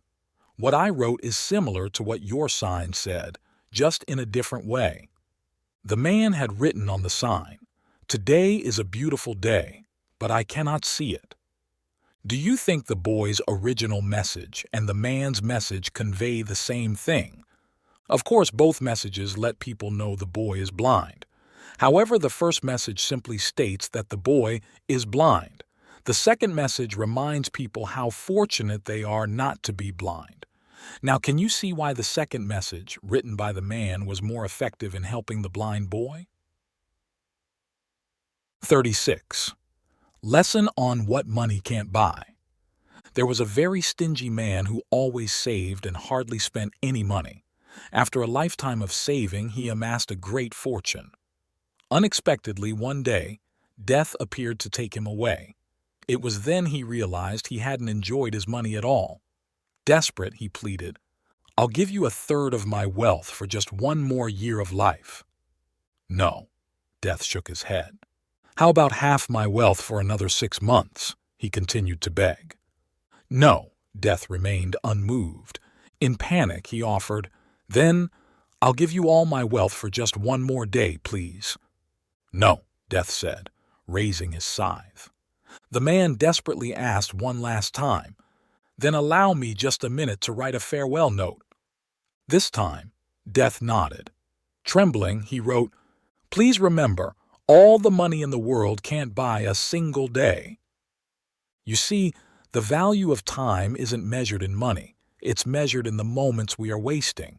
We waste the time we have, time that is constantly ticking away. While students are struggling through their exams and workers are toiling hard in factories and while tractors tirelessly plow the fields, some of us sit here, lamenting over love or weeping over trivial matters. Did you know the average lifespan of a person is about 70 years? Yet in those years, some might live fully without leaving anything meaningful behind, while others might live just 30 years but leave a beautiful legacy. If the value of time can't be measured by money, then the true value of life can't be measured by time. The purpose of this story is to emphasize how to use life wisely. Even if you spend a lifetime working hard to earn money, if you don't use it for good, time is still wasted. You won't leave anything beautiful behind. Your current wealth will also be spiritually worthless if you pass without happy memories, without fulfilling days spent with loved ones, friends, or comrades in arms. This is the true value that nothing can buy. Living 20 years doing good for your family and friends and contributing positively to society is better than living 70 years in vain, or living alone, clinging to wealth, or engaging in foolish acts that harm oneself. Get up, you who love unrequitedly. Wake up, you young student thinking of giving up. You have much more to do than to die a meaningless death. Why cry? Why sigh when you haven't yet made joyful memories? The most valuable thing life offers us is time. Until you've done something useful with it, avoid engaging in meaningless activities. Money cannot buy time, so it must be used wisely. Do not do foolish things over a person or a few words and lose what's truly valuable, the time you live. Remember, money can buy a watch, but it cannot buy time. 37. Lessons from the giraffe. When a mother giraffe gives birth, she does not lie down. Instead, she stands, which means her newborn falls over 10 feet to the ground, landing motionless. Then the mother does something odd. She kicks her baby until it stands up. Whenever the baby giraffe's legs get tired and it lies down, the mother prods it to get up again. Once the baby can stand firmly, the mother pushes it down again so it must struggle to stand on its own. This might sound strange to us, but it is vital for the baby giraffe because it needs to be able to stand and move with the herd. Otherwise, it will be left alone and become easy prey for predators. Similarly, we can get discouraged when things go badly. However, even in hard times, we must keep our faith.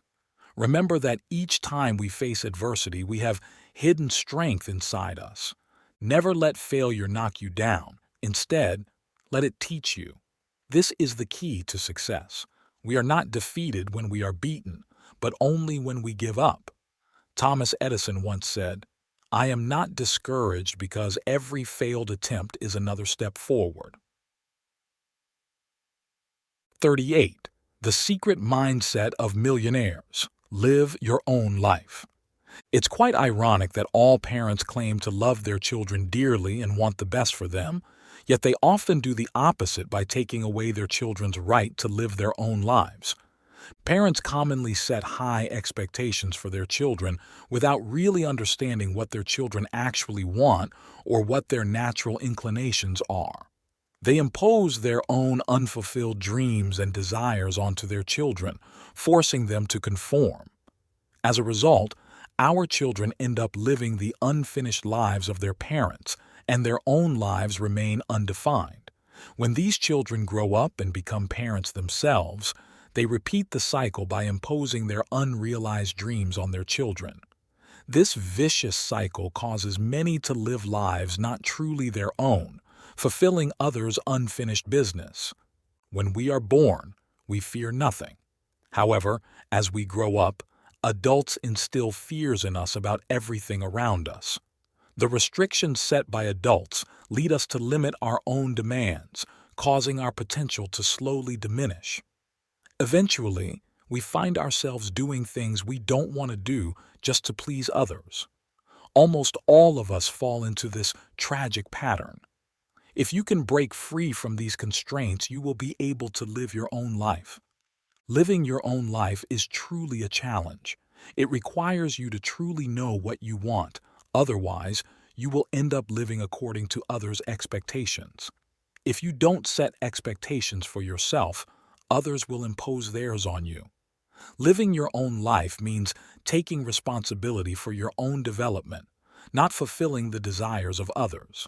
Your life is shaped by your choices, your future, career, workplace, partners, and aspirations. When you forget your ability and right to choose, you end up living someone else's life. A major reason we struggle to know our true selves and desires, and to break free from the negative influences of those who love us wrongly, is that we often fear confronting ourselves. External circumstances, like the struggle for survival, can engulf us, making it difficult to detach. But sometimes the reasons are internal: fear of facing oneself and accepting the truth about oneself. Everyone has limitations, fears, and imperfections, but only those who dare to face them and strive for change, improvement, and progress can lead a joyful and fulfilling life. So, right now, delve into your inner self and ask, am I living for my own dreams? Am I doing the work I truly love? Am I ready to overcome all obstacles and challenges to achieve what I really want? In solitude and quiet, you will discover your true desires and motivations. If you like this video, please comment 1. And if you don't, comment 2. Your feedback means a lot to us. Thank you for your valuable time. 39. Parents. As our parents age, let's strive to be patient and understanding with them. If they make a mess while eating, if they struggle with even the simplest tasks like dressing and eating, please be kind. Remember the days and hours they spent with you as a child, teaching you so much. If our parents repeat the same stories over and over, don't cut them off. Just listen. When you were little, you might have asked them to read the same story every night until you fell asleep, and they did it for you. If our parents can't bathe as regularly, don't scold them and don't be embarrassed. Remember, when you were young, they would soothe you before bathing you many times. When you notice our parents' lack of understanding of modern life, don't be disappointed. Give them time to learn. They taught you so much, from how to dress to how to face life's challenges. If our parents are forgetful or don't remember everything you say, give them a moment to think. And if they still can't remember, don't get upset, because what matters most to them is to see you, be with you, and hear you speak. If our parents aren't hungry, don't force them to eat. They know when they are hungry. When our parents' legs aren't as steady as before, help them. Hold their hand just as they once held yours when you were learning to walk. And one day, they might tell you they don't want to live any longer. Don't be angry or sad, because you will understand and empathize with them when the time comes. Try to understand and accept that in old age, living might not be about being useful to society, but being a burden to the family, and life becomes merely about survival. One day when you grow up, you will understand that despite everyone's mistakes, your parents worked hard to provide you with a safe path. Don't feel sad or helpless about our parents aging. Just be there for them to share their current life and show them the same understanding they showed you since your birth. Help them in their twilight years. Help them live their remaining moments with love and patience. The only way they can thank you now is with a smile and the love they leave in your heart. Love you so much. Your parents. 40. Live fully each day.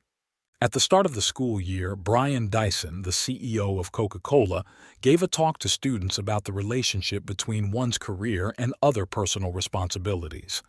Imagine life as a juggling game where you have 5 balls named: work, family, health, friends, and spirit.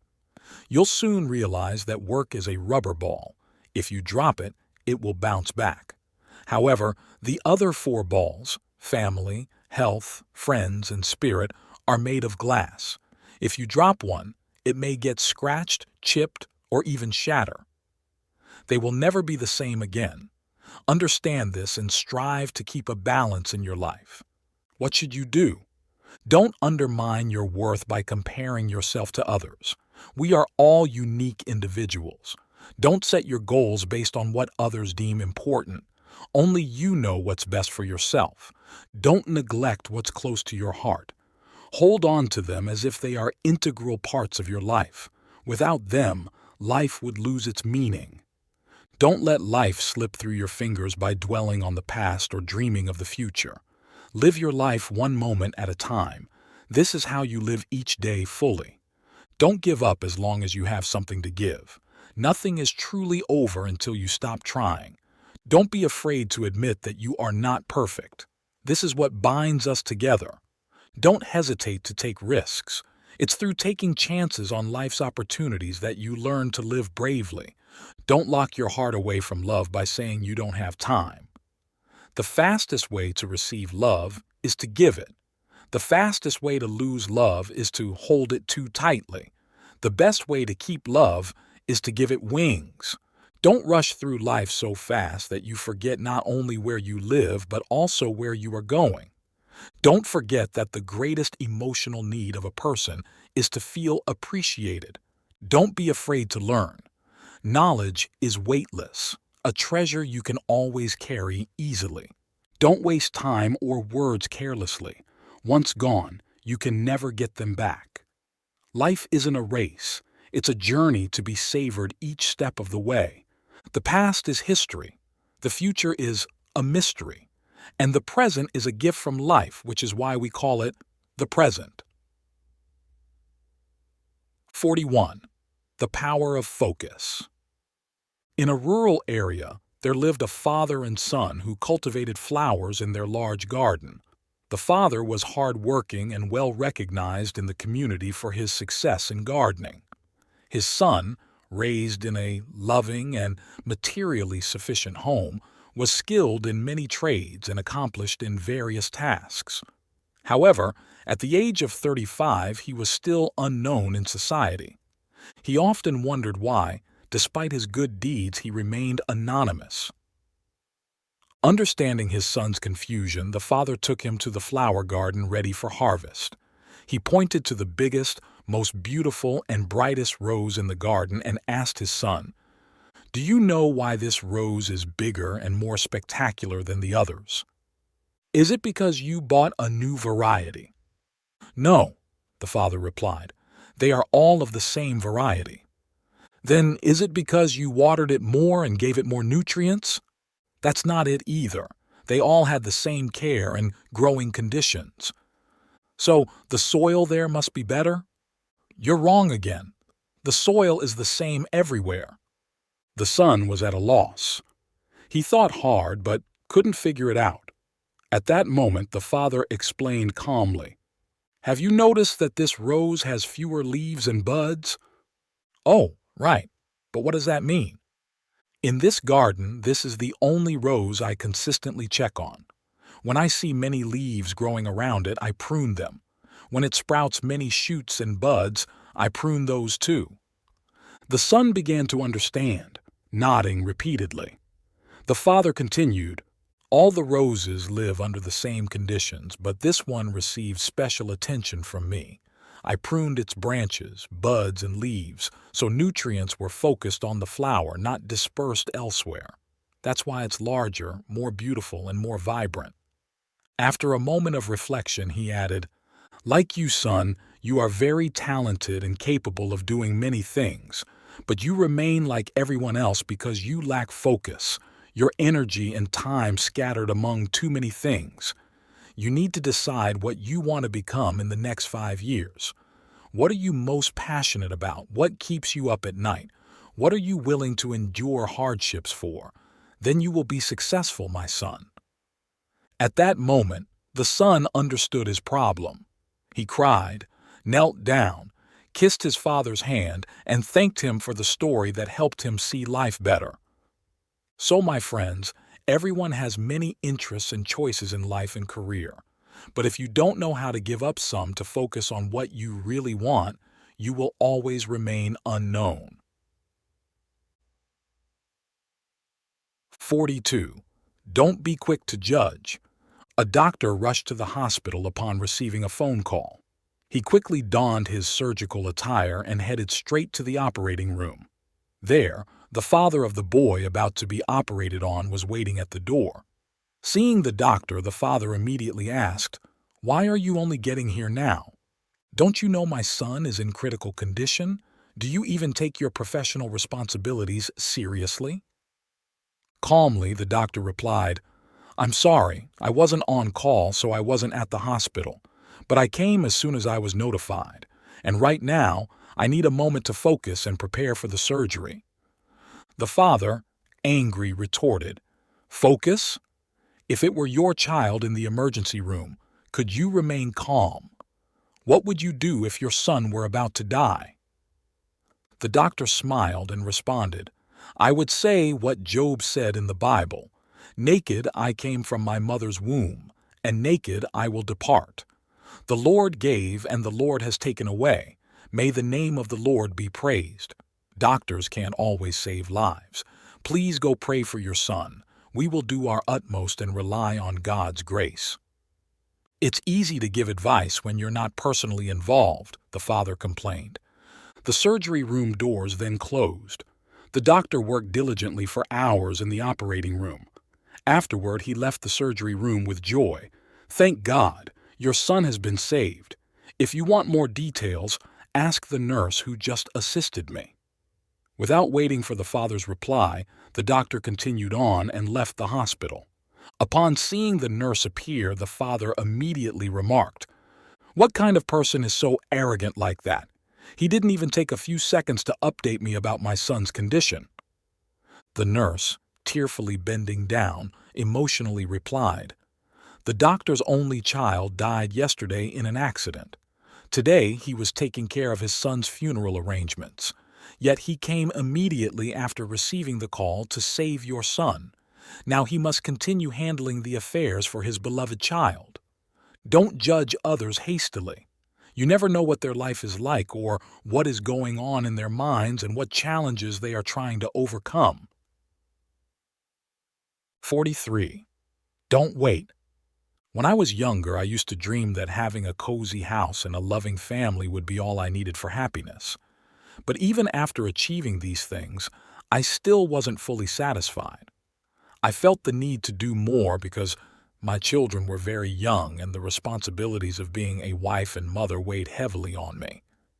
I consoled myself with the thought that life would be easier once the kids grew up and could take care of themselves without needing my constant attention. However, just when I thought life should have gotten easier, new challenges appeared. My children entered adolescence, bringing emotional and physical changes that kept me constantly worried. I tried to convince myself that everything would get better after they navigated through this phase.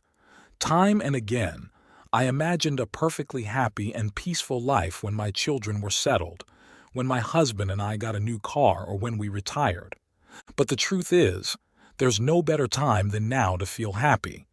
Life is always full of challenges.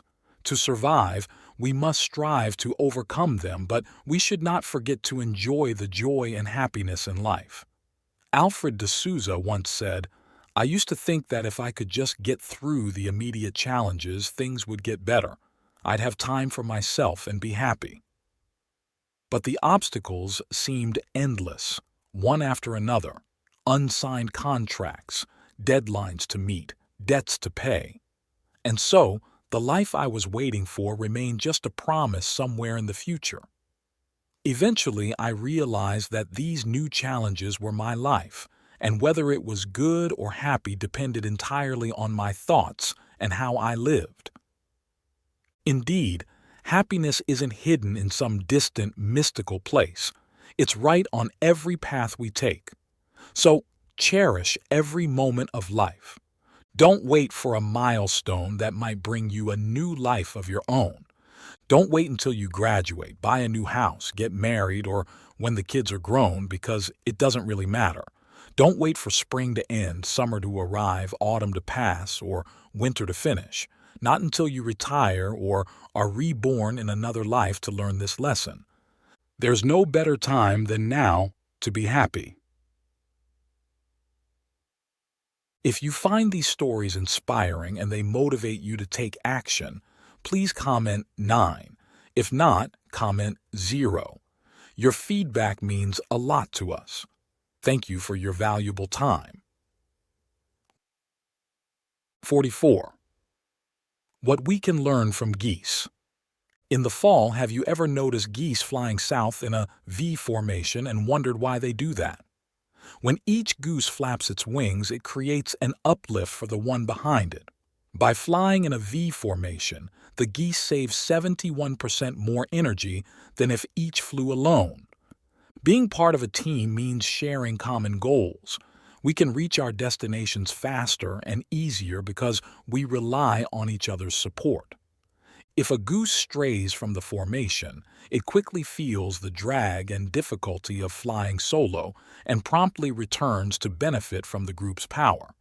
If we are as observant as geese, we would coordinate with others who share our goals.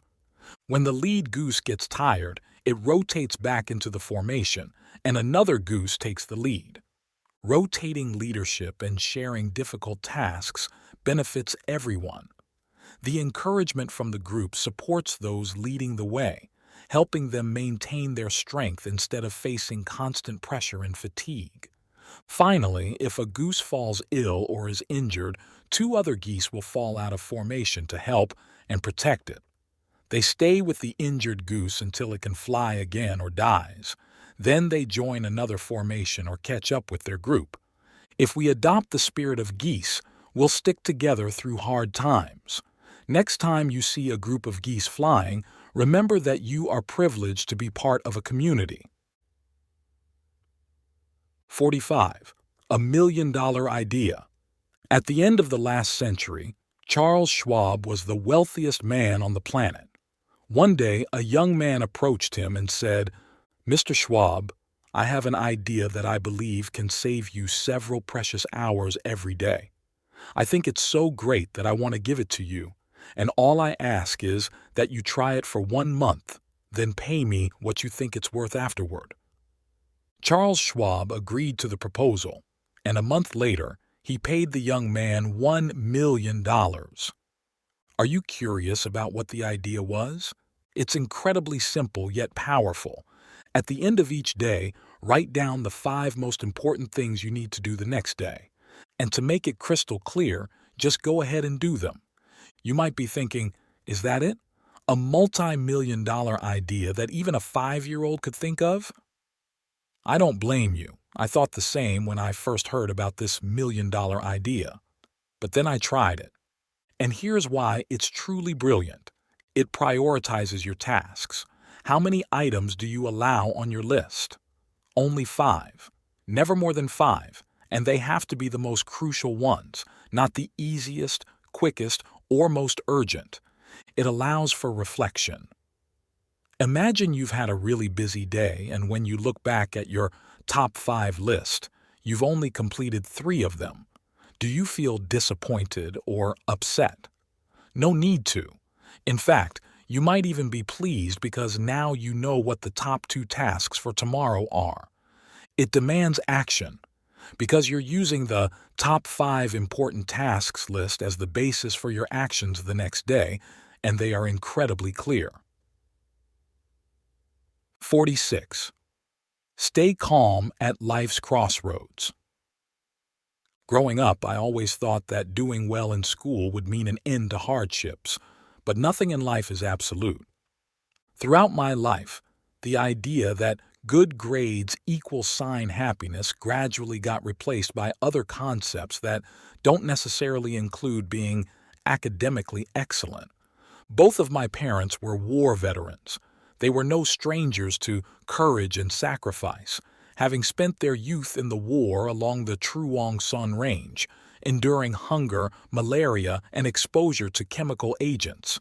When peace returned and the country began to modernize, society no longer needed the raw physical sacrifice that my parents and their generation were ready to give.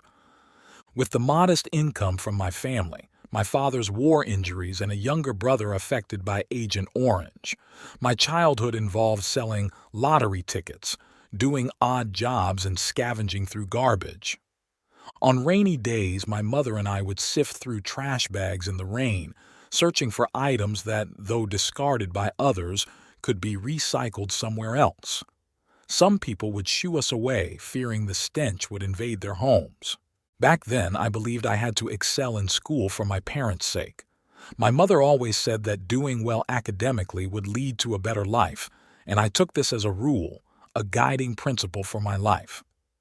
I biked 24 km to school every day and managed to graduate high school.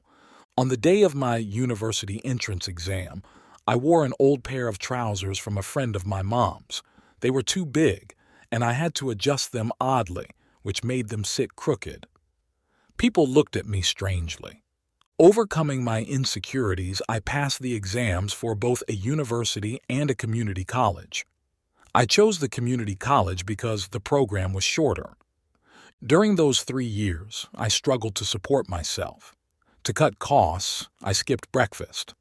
At first, it was tough watching others eat while I felt hungry, but I learned to eat cheaper alternatives like cassava flour and instant noodles, reminding myself to eat to live, not live to eat.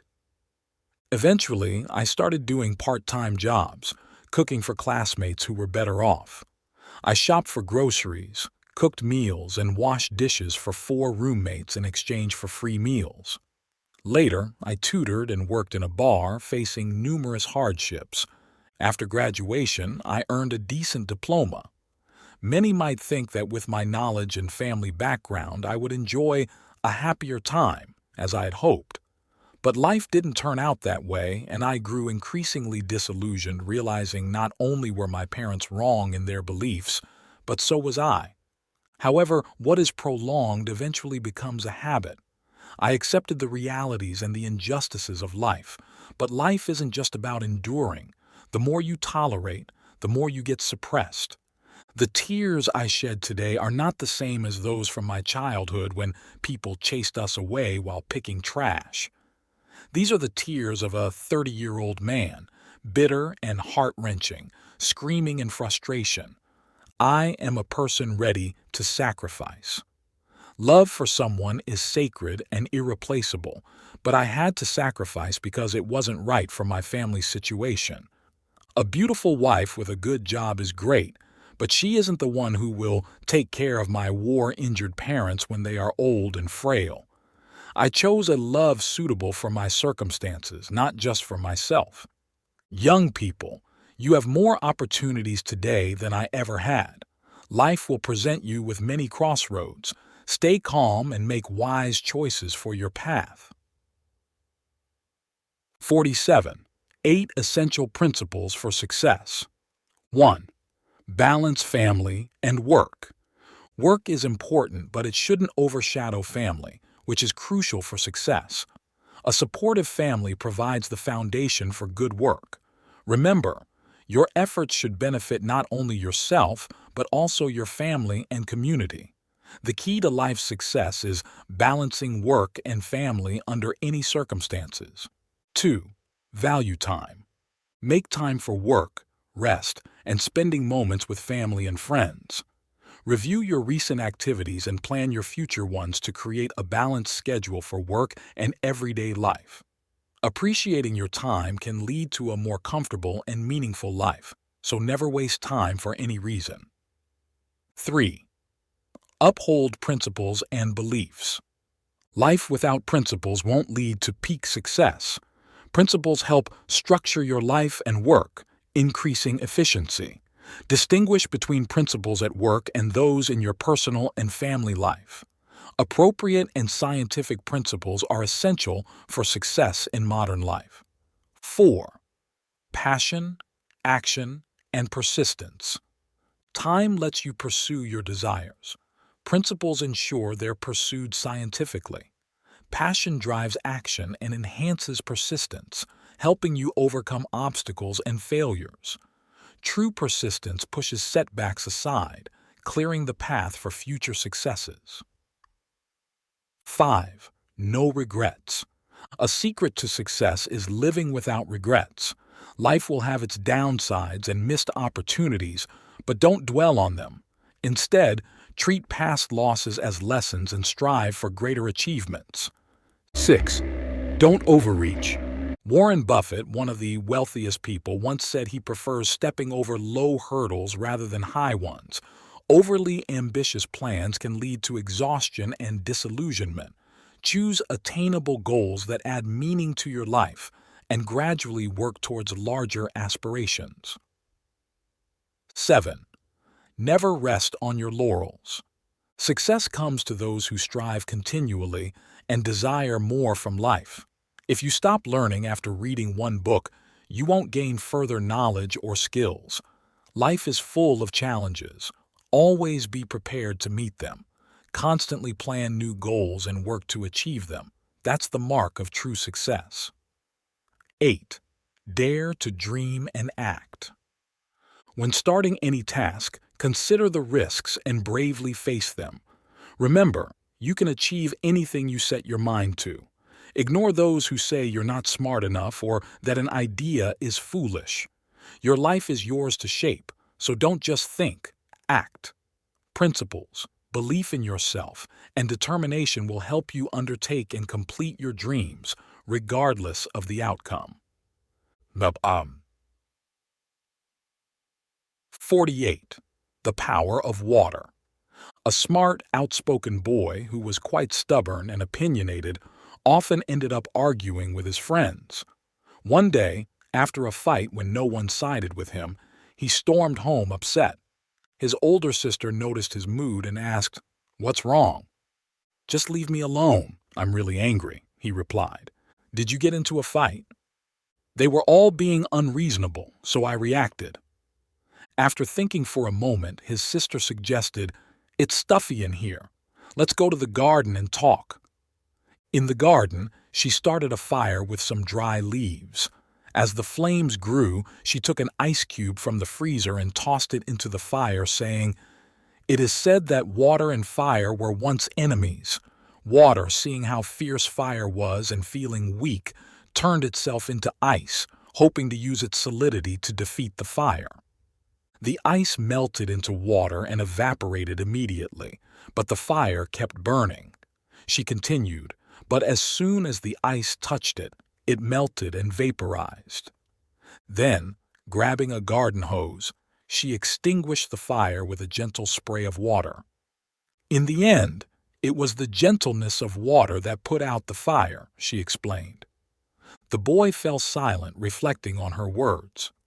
"You see," his sister concluded, "if you remain rigid and try to force your way, you'll melt away like ice in fire. True strength is like water, calm and persistent, able to erode even the hardest rock and extinguish fire. Water never stops flowing. It's flexible and can find its way anywhere, and when water is furious, nothing can stand in its way. Remember, things that seem weak may hold incredible power." 49. Yellow butterfly. No family is perfect. We argue, we face off, and sometimes we don't even talk to each other. But in the end, family is family, and love always remains. Ever since I was little, my biggest dream was to become a mother. I always told myself that I would have 4 kids, 2 boys and 2 girls. Luckily, that dream came true. I love my children more than anything. Many times, I've smiled, standing quietly at the doorway, watching them play outside. However, being a mother, it's hard to escape the worry about the bad things that could happen to my children. And sadly, the nightmare I always feared became a reality. One evening in June, there was a gentle knock at our door. My husband answered it and came back with devastating news. Our eldest son, 14-year-old Josh, had been hit by a car and was gone forever. In the following years, time seemed to move slowly and indefinitely as we struggled daily to adapt to life without Josh. Years later, on a beautiful spring day, my daughter Chelsea and I went fishing. The air was filled with the fresh scent of newly cut grass, and the daffodils displayed their bright yellow blooms. Everything around us seemed to come back to life after a dry winter. We both felt relaxed and rejuvenated, even if it was just for a day. With our bucket and fishing rods, we climbed over an old fence towards the stream behind the field. Hearing Chelsea giggle, I stopped and turned to look at her. I was stunned to see at least 30 white butterflies fluttering around her. It was a magical scene that immediately made me think of Josh. I wondered if he was trying to send us a message from heaven. I called out, "Josh, if you're here, send me a yellow butterfly." I paused, letting Chelsea catch up, and then told her, "If you see a yellow butterfly, it means Josh is here with us." "How do you know that?" she asked. "Because I just asked him to show us." Then together we shouted, "Hey Josh, send us a yellow butterfly to let everyone know you're still here." As I said this, I prayed silently, "Dear Lord, please let Josh send us a yellow butterfly." Then, suddenly, as if appearing out of nowhere, a large yellow butterfly with round wings fluttered in front of us. Chelsea and I were both speechless with amazement, and in the blink of an eye, the butterfly was gone. But at that moment, it didn't matter anymore. We had the answer we needed. With hearts filled with peace, my daughter and I continued towards the stream, calling out, "Come on, Josh, let's go fishing." If you like this video, please comment 1. And if you don't, comment 2. Your feedback means a lot to us. Thank you for your valuable time. 50. Battling death. Those 3 cold words brought me a flood of emotions: anger, fear, and hatred. In 1982, I was 47 years old, leading a healthy lifestyle that included regular jogging, abstaining from alcohol and cigarettes, and avoiding raw meat for many years. So, why did I end up with breast cancer? It just seemed so unfair. I was a strong, independent U.S. Air Force lieutenant colonel with a Ph.D. After 2 failed marriages, I raised 2 successful children on my own. Yet I found myself overwhelmed by fear of this disease, becoming vulnerable and trying to escape reality. My cancer was aggressive and metastatic. Within 3 years, it had spread to my bones and lungs. To save my life, doctors had to remove my entire chest. In desperation, I joined a strict research study by Dr. John McDougall that involved a plant-based diet, excluding all animal products, and required no chemotherapy or radiation. My family thought this decision was insane, as no one believed a diet alone could cure cancer. With nowhere else to turn, I followed my heart. Then, I discovered an event called the Ironman Triathlon. I was captivated by the sight of young, powerful athletes swimming nearly 4 kilometers, cycling over 180 kilometers, and running 42 kilometers. With my new diet, I felt stronger, lighter, and more agile, so I decided to train for the race. I swam until I could not lift my arms, biked until I could pedal no more, ran until I could run no longer, and lifted weights until I could lift no more. To acclimate to the competitive environment, I participated in any race I could. I entered the Race to the Sun, a nearly 60 kilometers race up the 10,023-foot Haleakala on Maui, Hawaii, and won, despite moments of wanting to quit. After training for a while, I grew stronger. My muscles developed.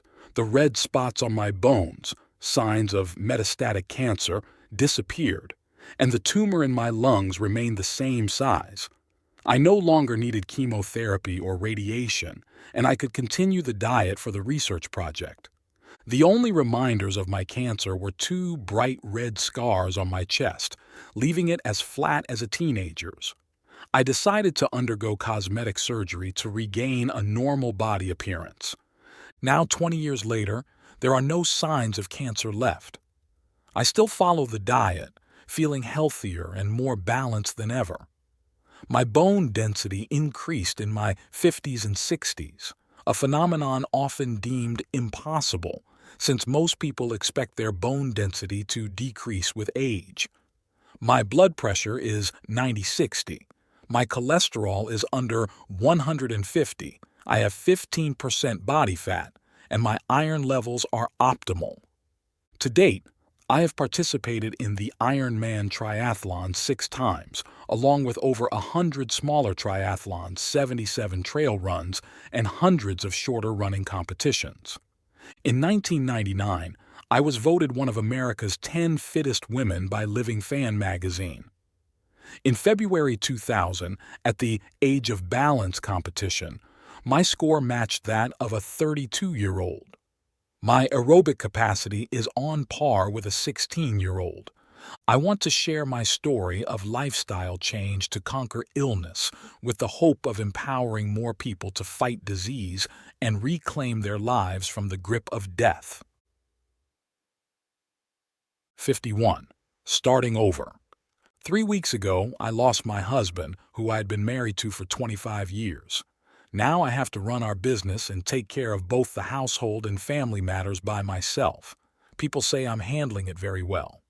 On the outside, I appear calm and I find some comfort in fulfilling my role well. But terrifying questions still pop up unexpectedly.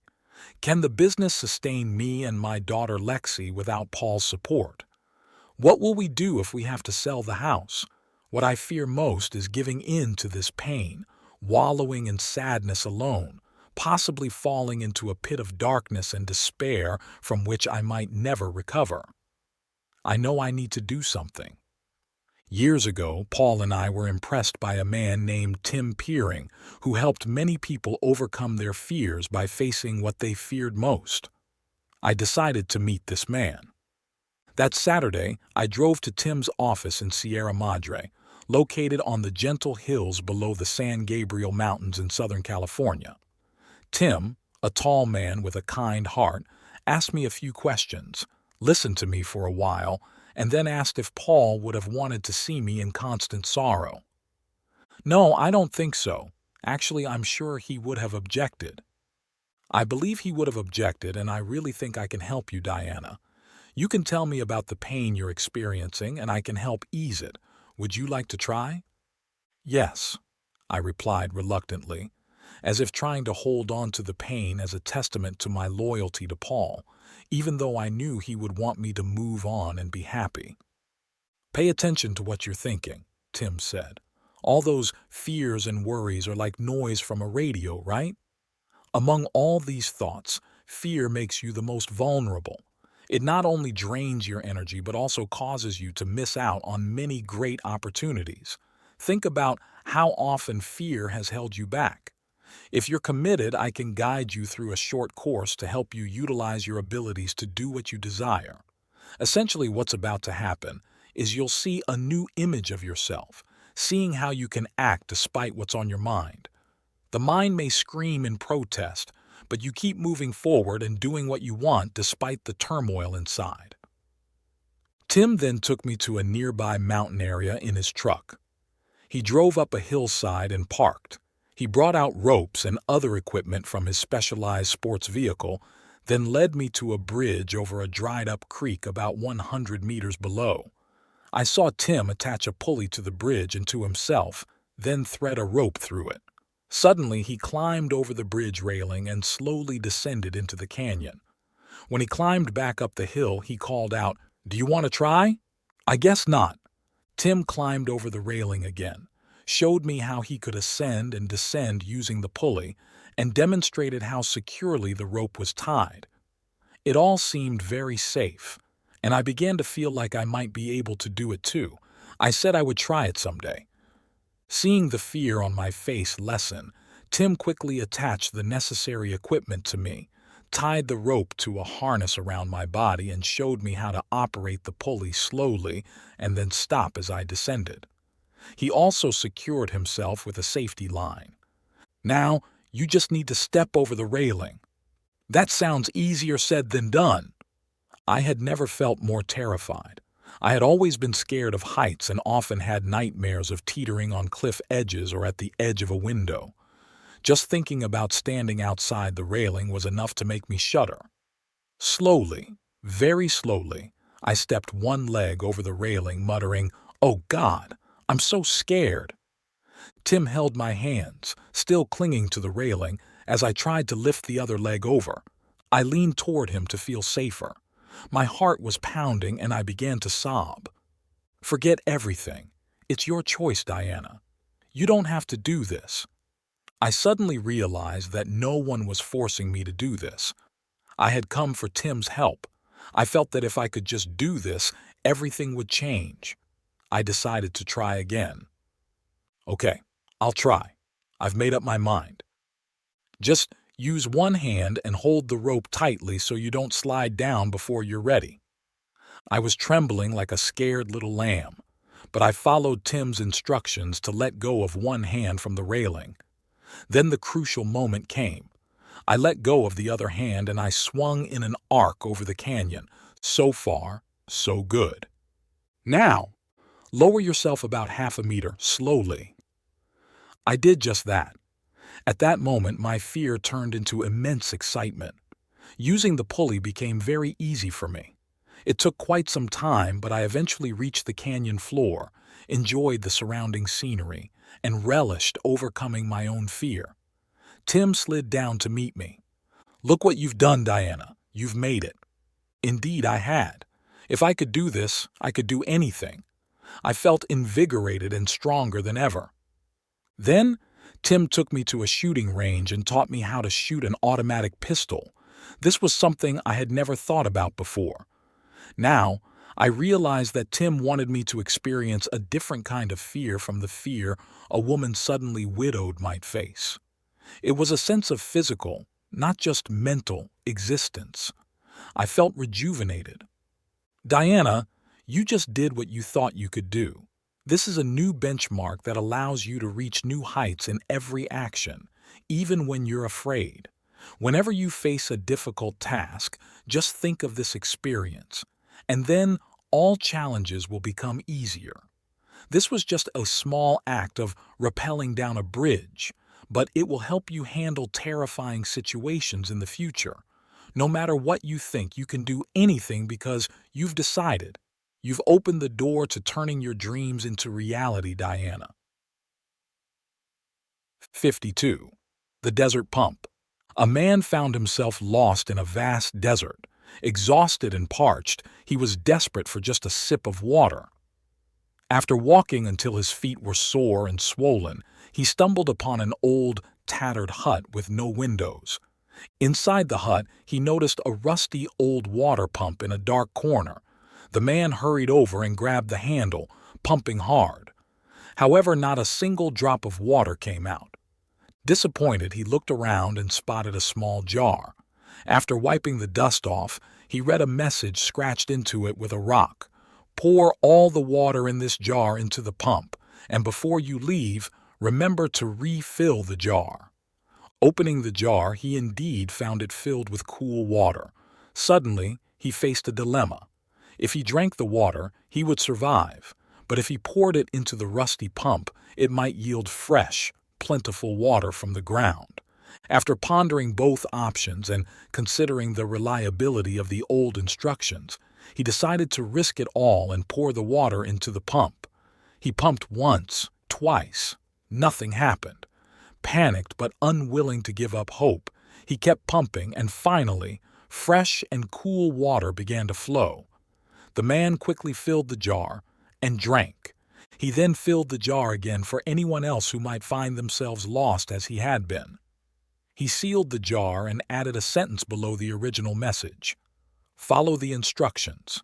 You must give before you can receive. 53. Coins in the shoes. One day, a young student went for a walk with his professor, affectionately known as the student's friend because of his kindness. Along the way, they came across an old pair of shoes in the road, presumably belonging to a poor farmer nearby, finishing up his day's work. The student suggested to his professor, "Let's hide his shoes and hide behind those bushes to see how he reacts when he can't find them." The professor stopped him. "Young man, we should never take joy in troubling the poor. You are well off.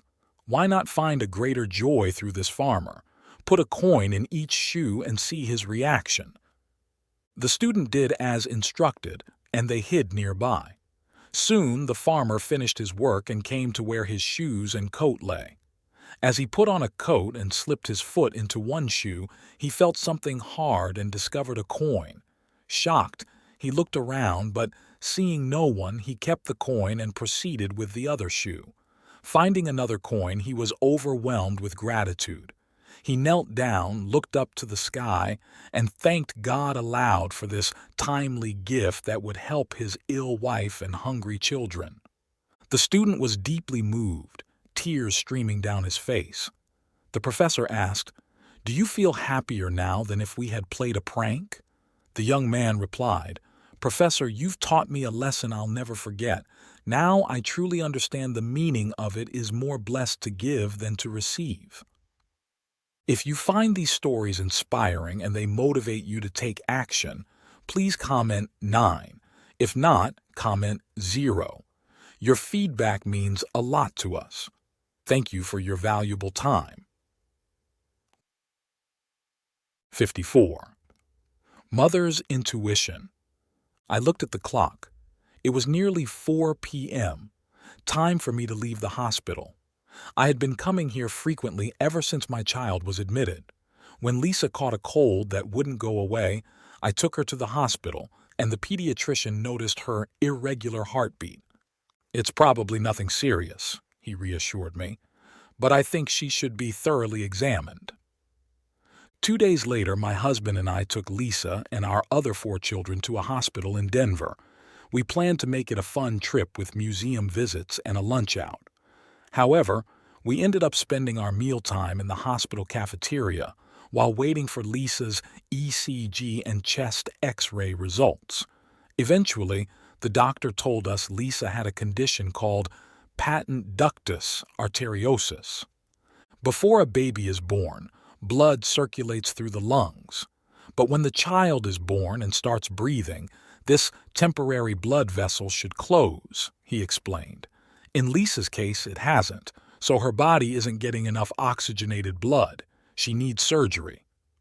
I was terrified, but the doctor again calmed me down, saying this condition was quite common.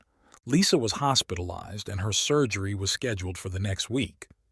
When word got out about Lisa's condition, our close friends were a tremendous help. They sent gifts and helped take care of our other children.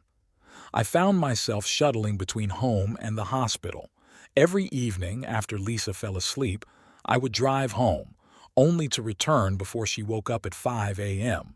With such a schedule, I hardly spent time with my other children, leaving them in my husband's care. Today, my husband, a basketball coach, had a game and couldn't pick the kids up for dinner. Encouraged by the nurses, I agreed to leave the hospital early. I checked the time again. It was exactly 4 p.m. If I didn't leave soon, I might get stuck in traffic since it was the weekend. I knew I should go, but something made me hesitate. Just 5 more minutes won't hurt, I thought. At 4:05 p.m., I sang some familiar songs to Lisa. At 4:10 p.m., I adjusted the blinds and watered the plants on the windowsill.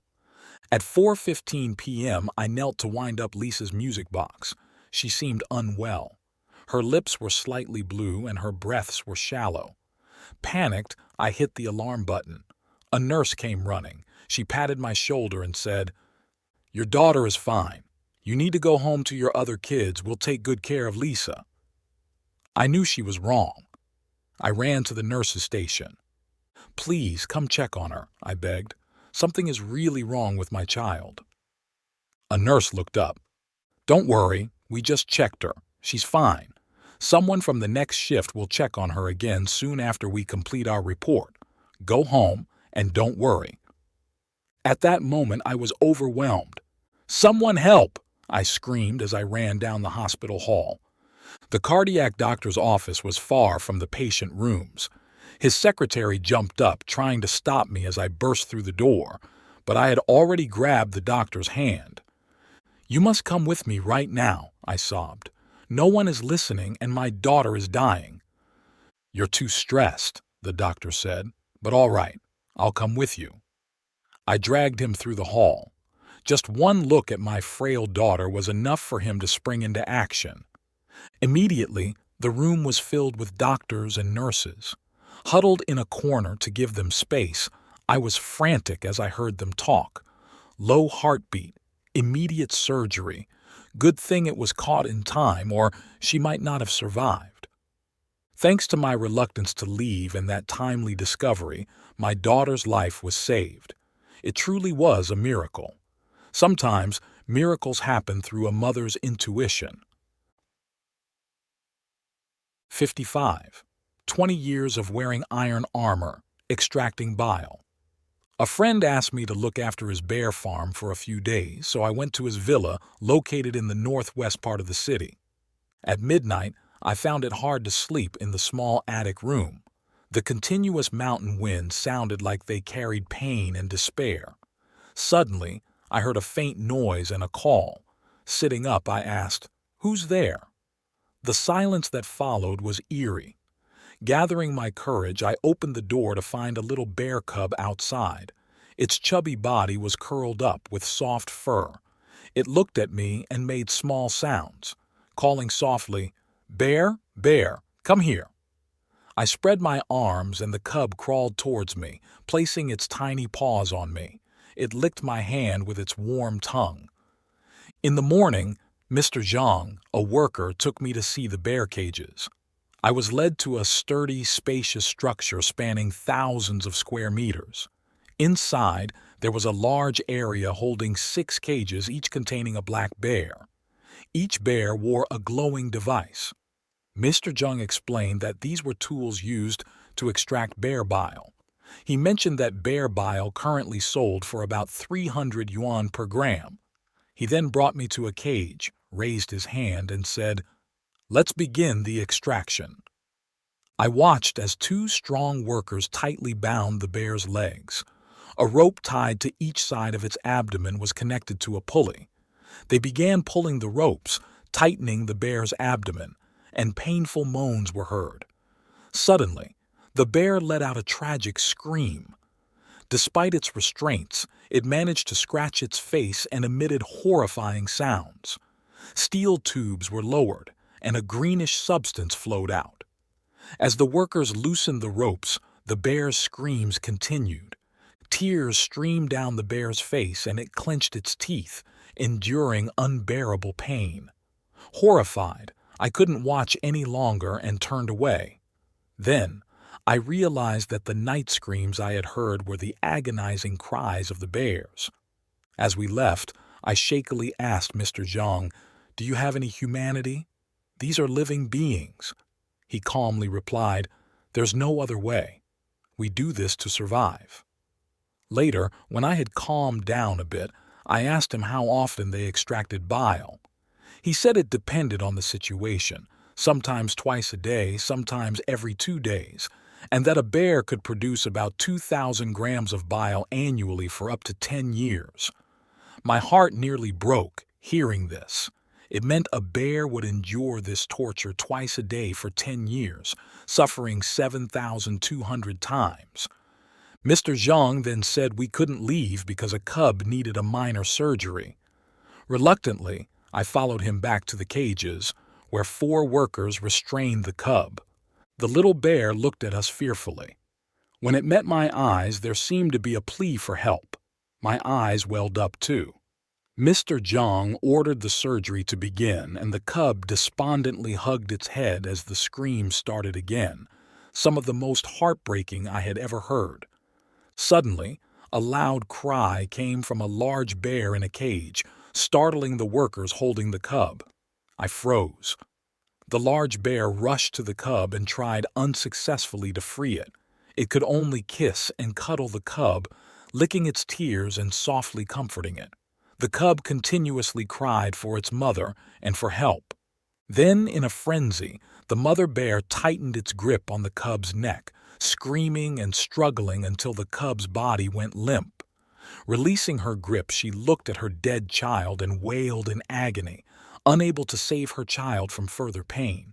She then clawed at herself, trying to pull out the steel tubes as blood flowed. She screamed wildly before collapsing. I was numb, haunted by the day's brutal scenes. I wondered whether the mother bear's actions were driven by maternal instinct, unable to bear her child's suffering any longer. This act was a tragic attempt to free her cub from a life of unbearable pain. Some bears, unable to endure the pain of daily bile extraction, commit suicide. To prevent this, humans have designed iron armor that restricts their movement, except for their heads. The only action a confined bear can make while having its bile extracted is to constantly shake its head. Some bears have been confined for up to 22 years, unable to move, stand, or escape their pain. Due to injuries from bile extraction that never heal and the years of torture, many bears develop cancer, often liver cancer. Moreover, some people consider bear paws a delicacy, and those cut from a living bear are believed to taste the best. These poor creatures are sometimes mutilated before being rescued. This story was recorded at a bear bile farm in China. However, this issue is not uncommon, as bears are also illegally captured and farmed for their bile in other countries, including Vietnam, where the bear bile industry, a cruel business, thrives. This heartbreaking story highlights the need to say no to bear bile and reject the use of products that result from such cruel treatment of animals. 56. The Wonder of Love. No one can predict when or where the spirit of love will strike. Sometimes, love surprises us by showing up in the most unexpected places, like the rehabilitation hospital on the outskirts of Los Angeles, a place where most patients can't move at will. In a place where romantic love seemed far-fetched, a wedding between a male and female patient became a significant event. Hearing this news, some nurses were moved to tears while the manager, Harry McNamara, was surprised and a bit puzzled. He didn't know how to help them have the best life possible.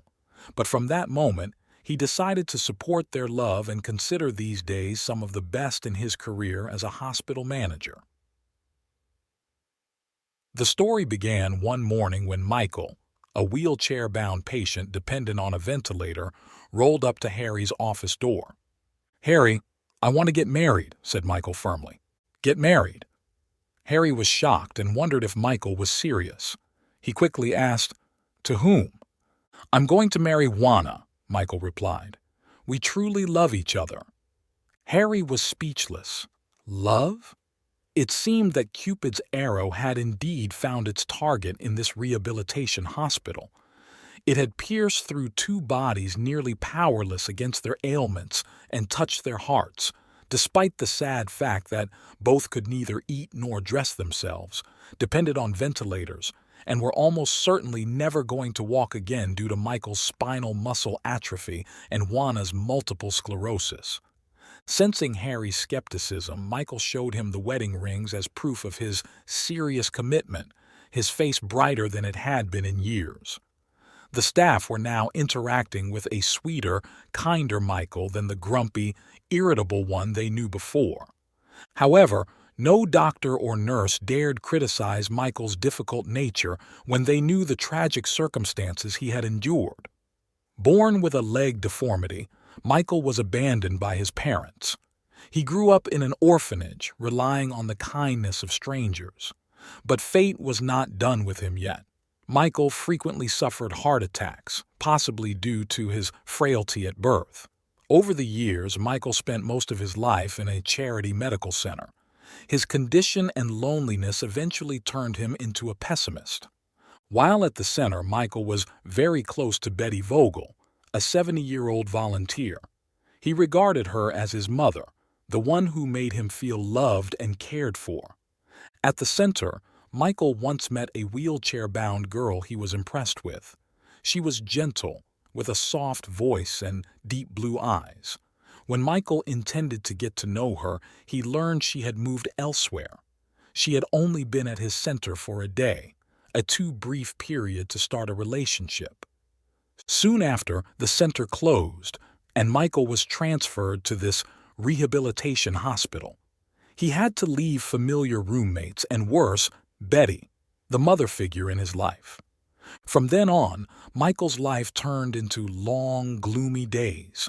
The loneliness and emptiness at the new place turned him into a recluse. He always kept to his room and never turned on the lights, day or night. Hearing this, Betty decided to travel over 2 hours to visit him. Yet, Michael did not feel better, but rather, his spirits declined even more. No one in the hospital could come close to comfort him. One day, while lying in his room, Michael heard a familiar creaking sound outside in the hallway. It was the sound of Juana's wheelchair, the girl he had met back at the medical center. Suddenly, as if fate had pushed him, Michael sprang up and wheeled out the door.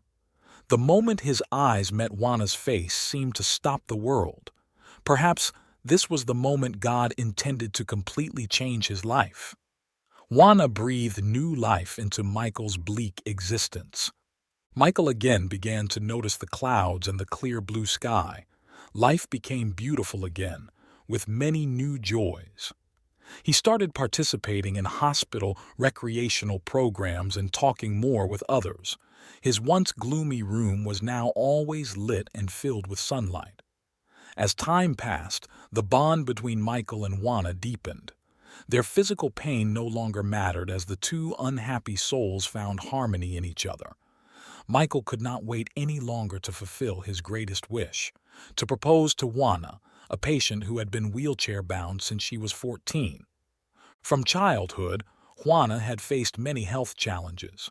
School became incredibly difficult as she lacked the strength to sit for more than an hour.